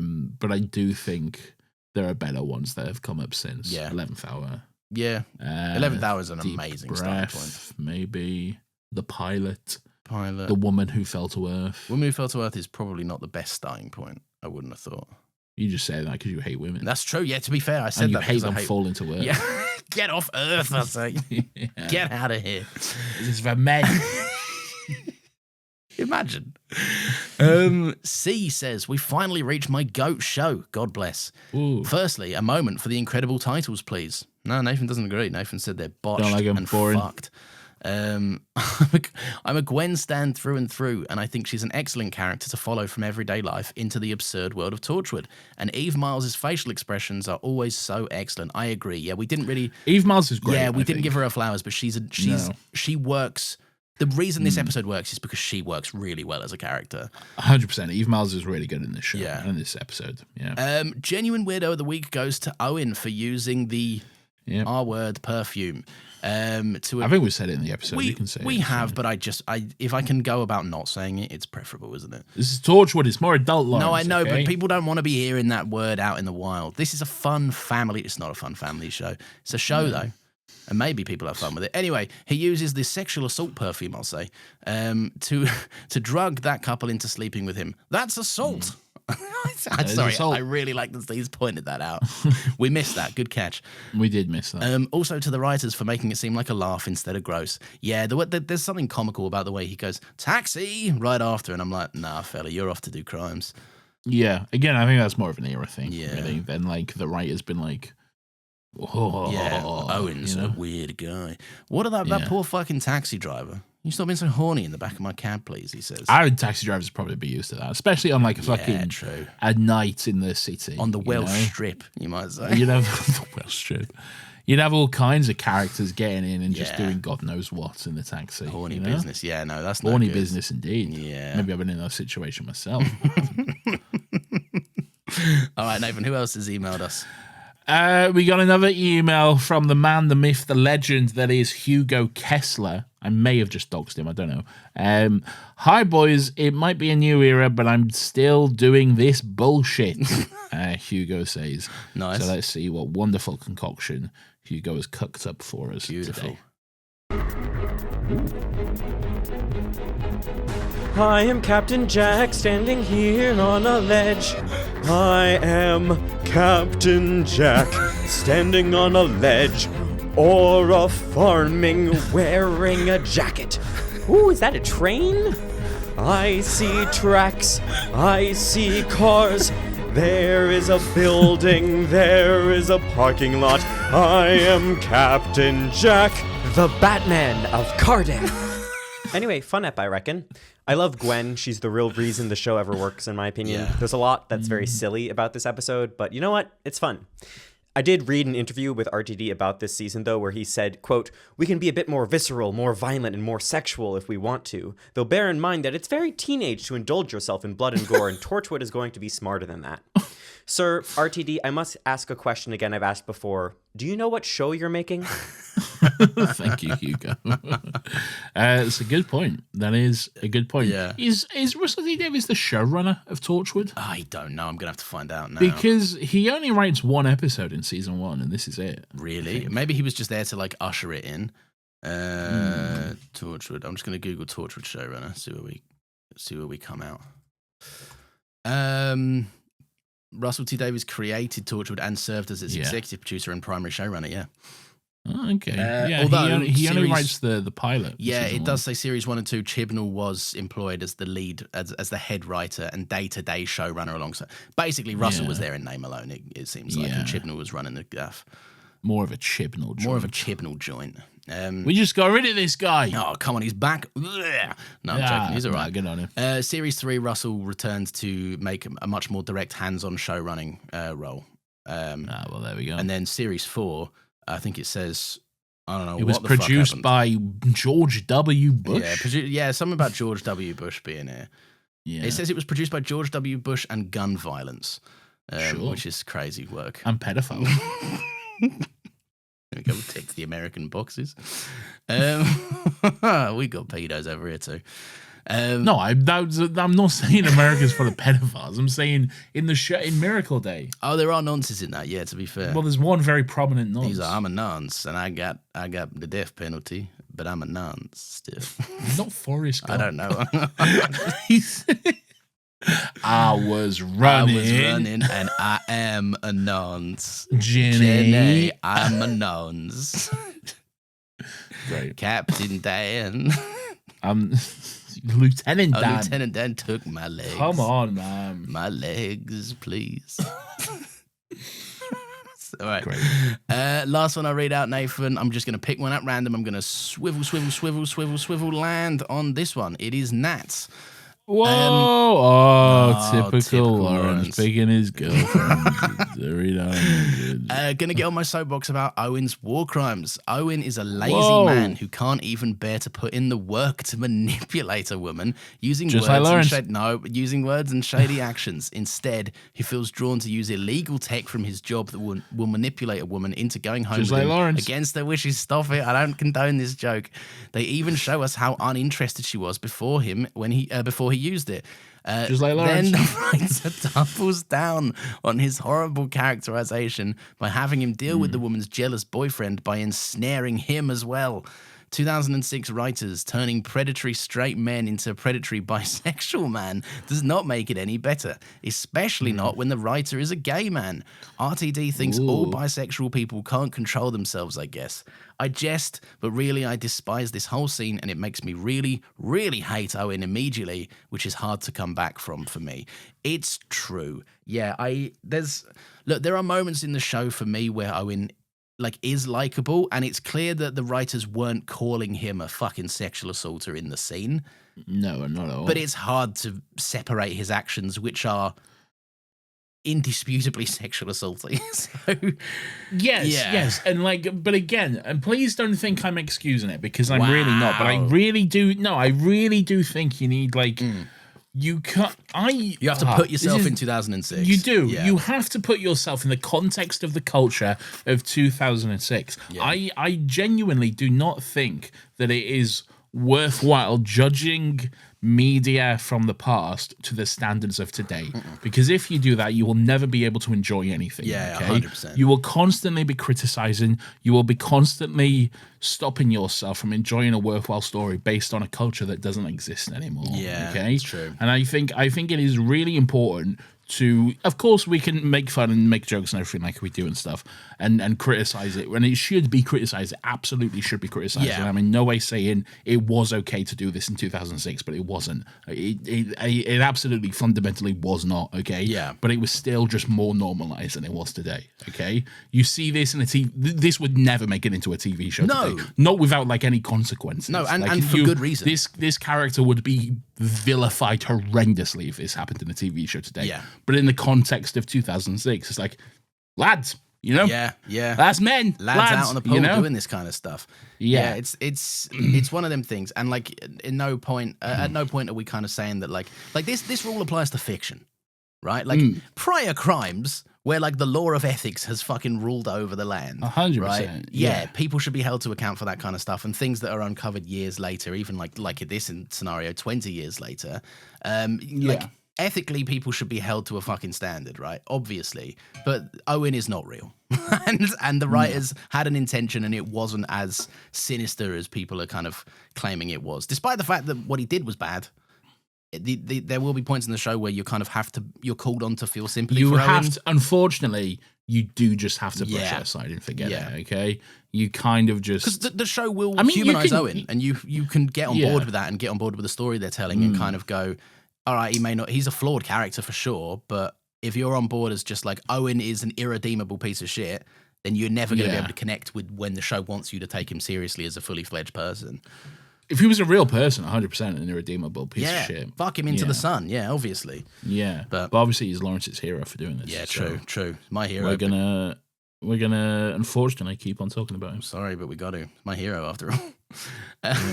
Anyway, Nathan, that brings our beautiful little show to a close this week, but not before some little things I have to say. If you've enjoyed this, be sure to leave us a little 5-star review and follow those social medias. You may have noticed we've been posting again.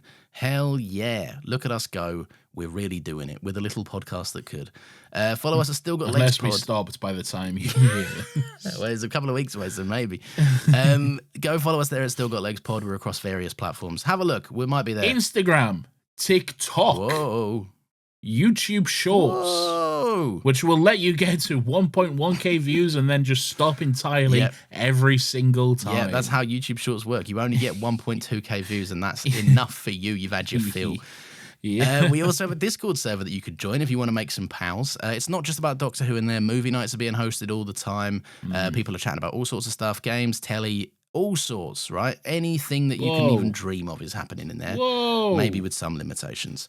Whoa. Also, we have a little Patreon where we post 3 bonus episodes every single month. And if you want to join in on the fun, you can give us £5 and listen to the whole back catalogue, which is available straight away, immediately as you walk through the door, Nathan, which is cool, isn't it? I love that. I love everything about that. That's so beautiful and cool. I 100% agree. And when people join our beautiful little Patreon, Nathan, we call them our little companions because they join our weird little silly TARDIS that we have. And joining our TARDIS this week, we've got a few people, starting with David Morgan, who is here and is from nowhere, apparently. Wow. So it's been a while, but that means they're from the void. Wow. It means they're from this big void. And just a quick note, you might want to update that on Patreon, Yes. otherwise you will not get a mug when the time comes. Which doesn't, well, I don't mind because it costs me less money. And Nathan It's true. feels the same. It does cost us less money. You get your one warning, David. Yeah. Update your There are address. some people who haven't, by the way. I can see on Patreon that it's like, hey, there's 5 people or whatever who just have not put their address, so we haven't sent them their mugs yet. And I'm like, Is what it is. We can't do anything about it. We can't. It's Sorry. their deal. If they look, maybe they're like, hey, I don't want this, and that's fine. That's totally fine. Yeah, that That's is fine. that is totally fine. Anyway, Tell us about David. Lawrence. David Morgan, Nathan, is obviously brother of Arthur Morgan, who is, of course, esteemed cowboy and lawless bounty hunter. Not really. That's the wrong word to describe our lovely Arthur. Have we explained what we're doing? That we're picking them up in our targets? Yeah, something like that. I think we've Okay, said it. sure. If we haven't, we've said it now. Look, we're all rusty right. on this. We haven't done the Patreon shoutouts in a hot minute, all right? But thank you for signing up. Look, we've all played Arthur's story. We know how it ends. I think we have all played it. Well, look, some people have played Arthur's story. They know how it played ends. it. I have. But David comes in at the end, right, to really carry Arthur's mantle. Now, because Let's not spoil. no, anything I'm not. here. I'm not spoiling anything, right? You gotta let me get through it, all right?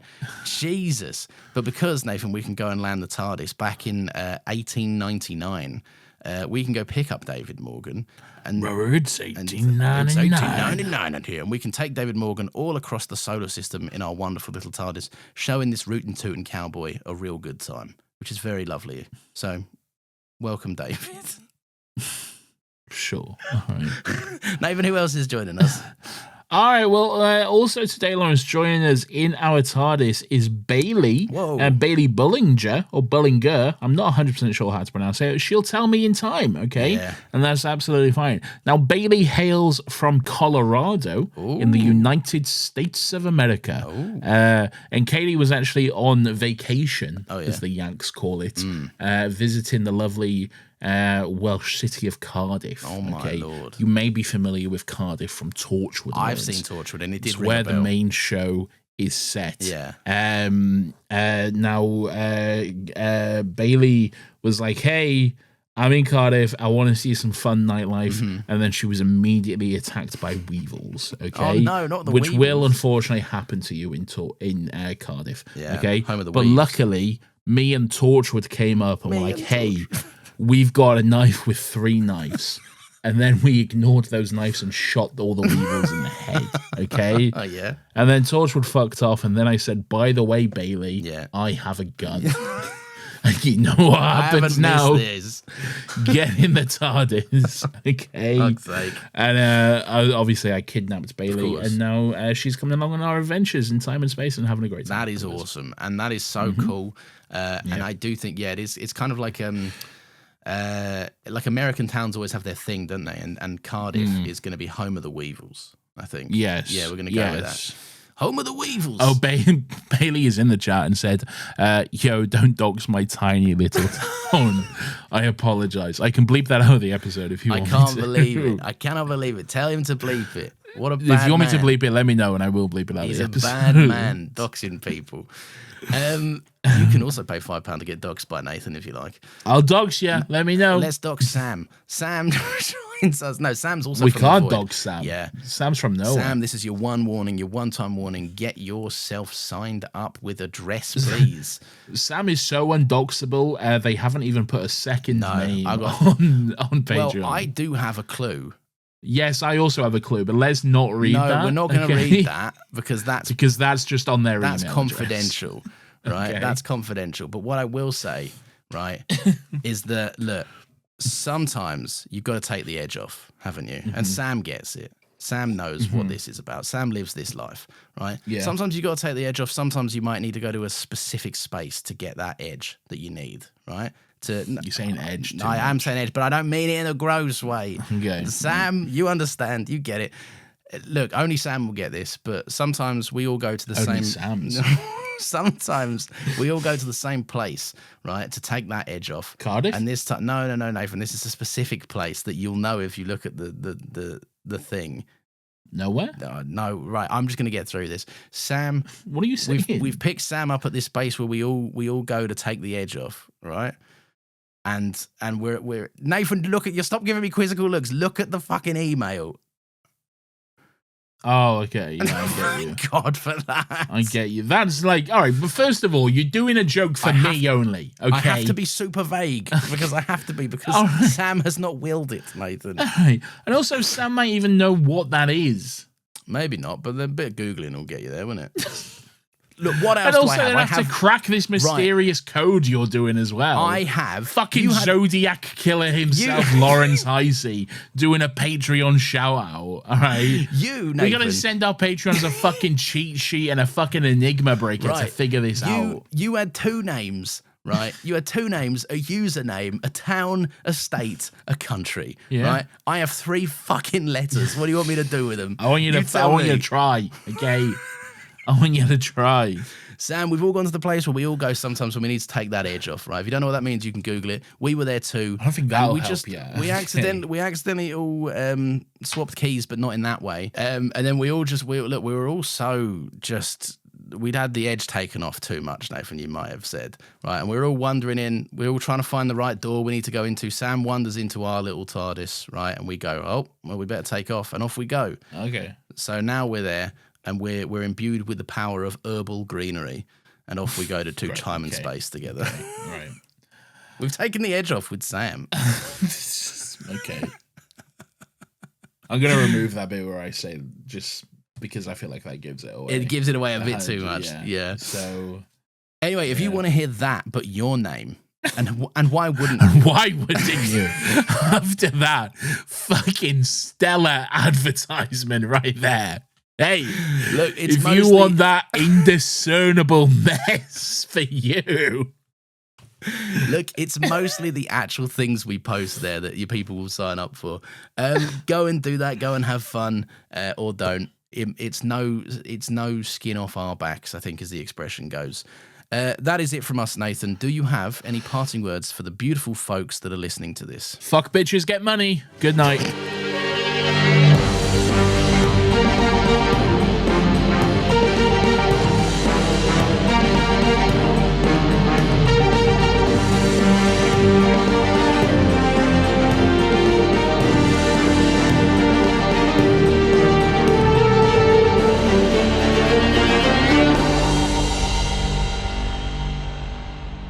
Torchwood up your ass.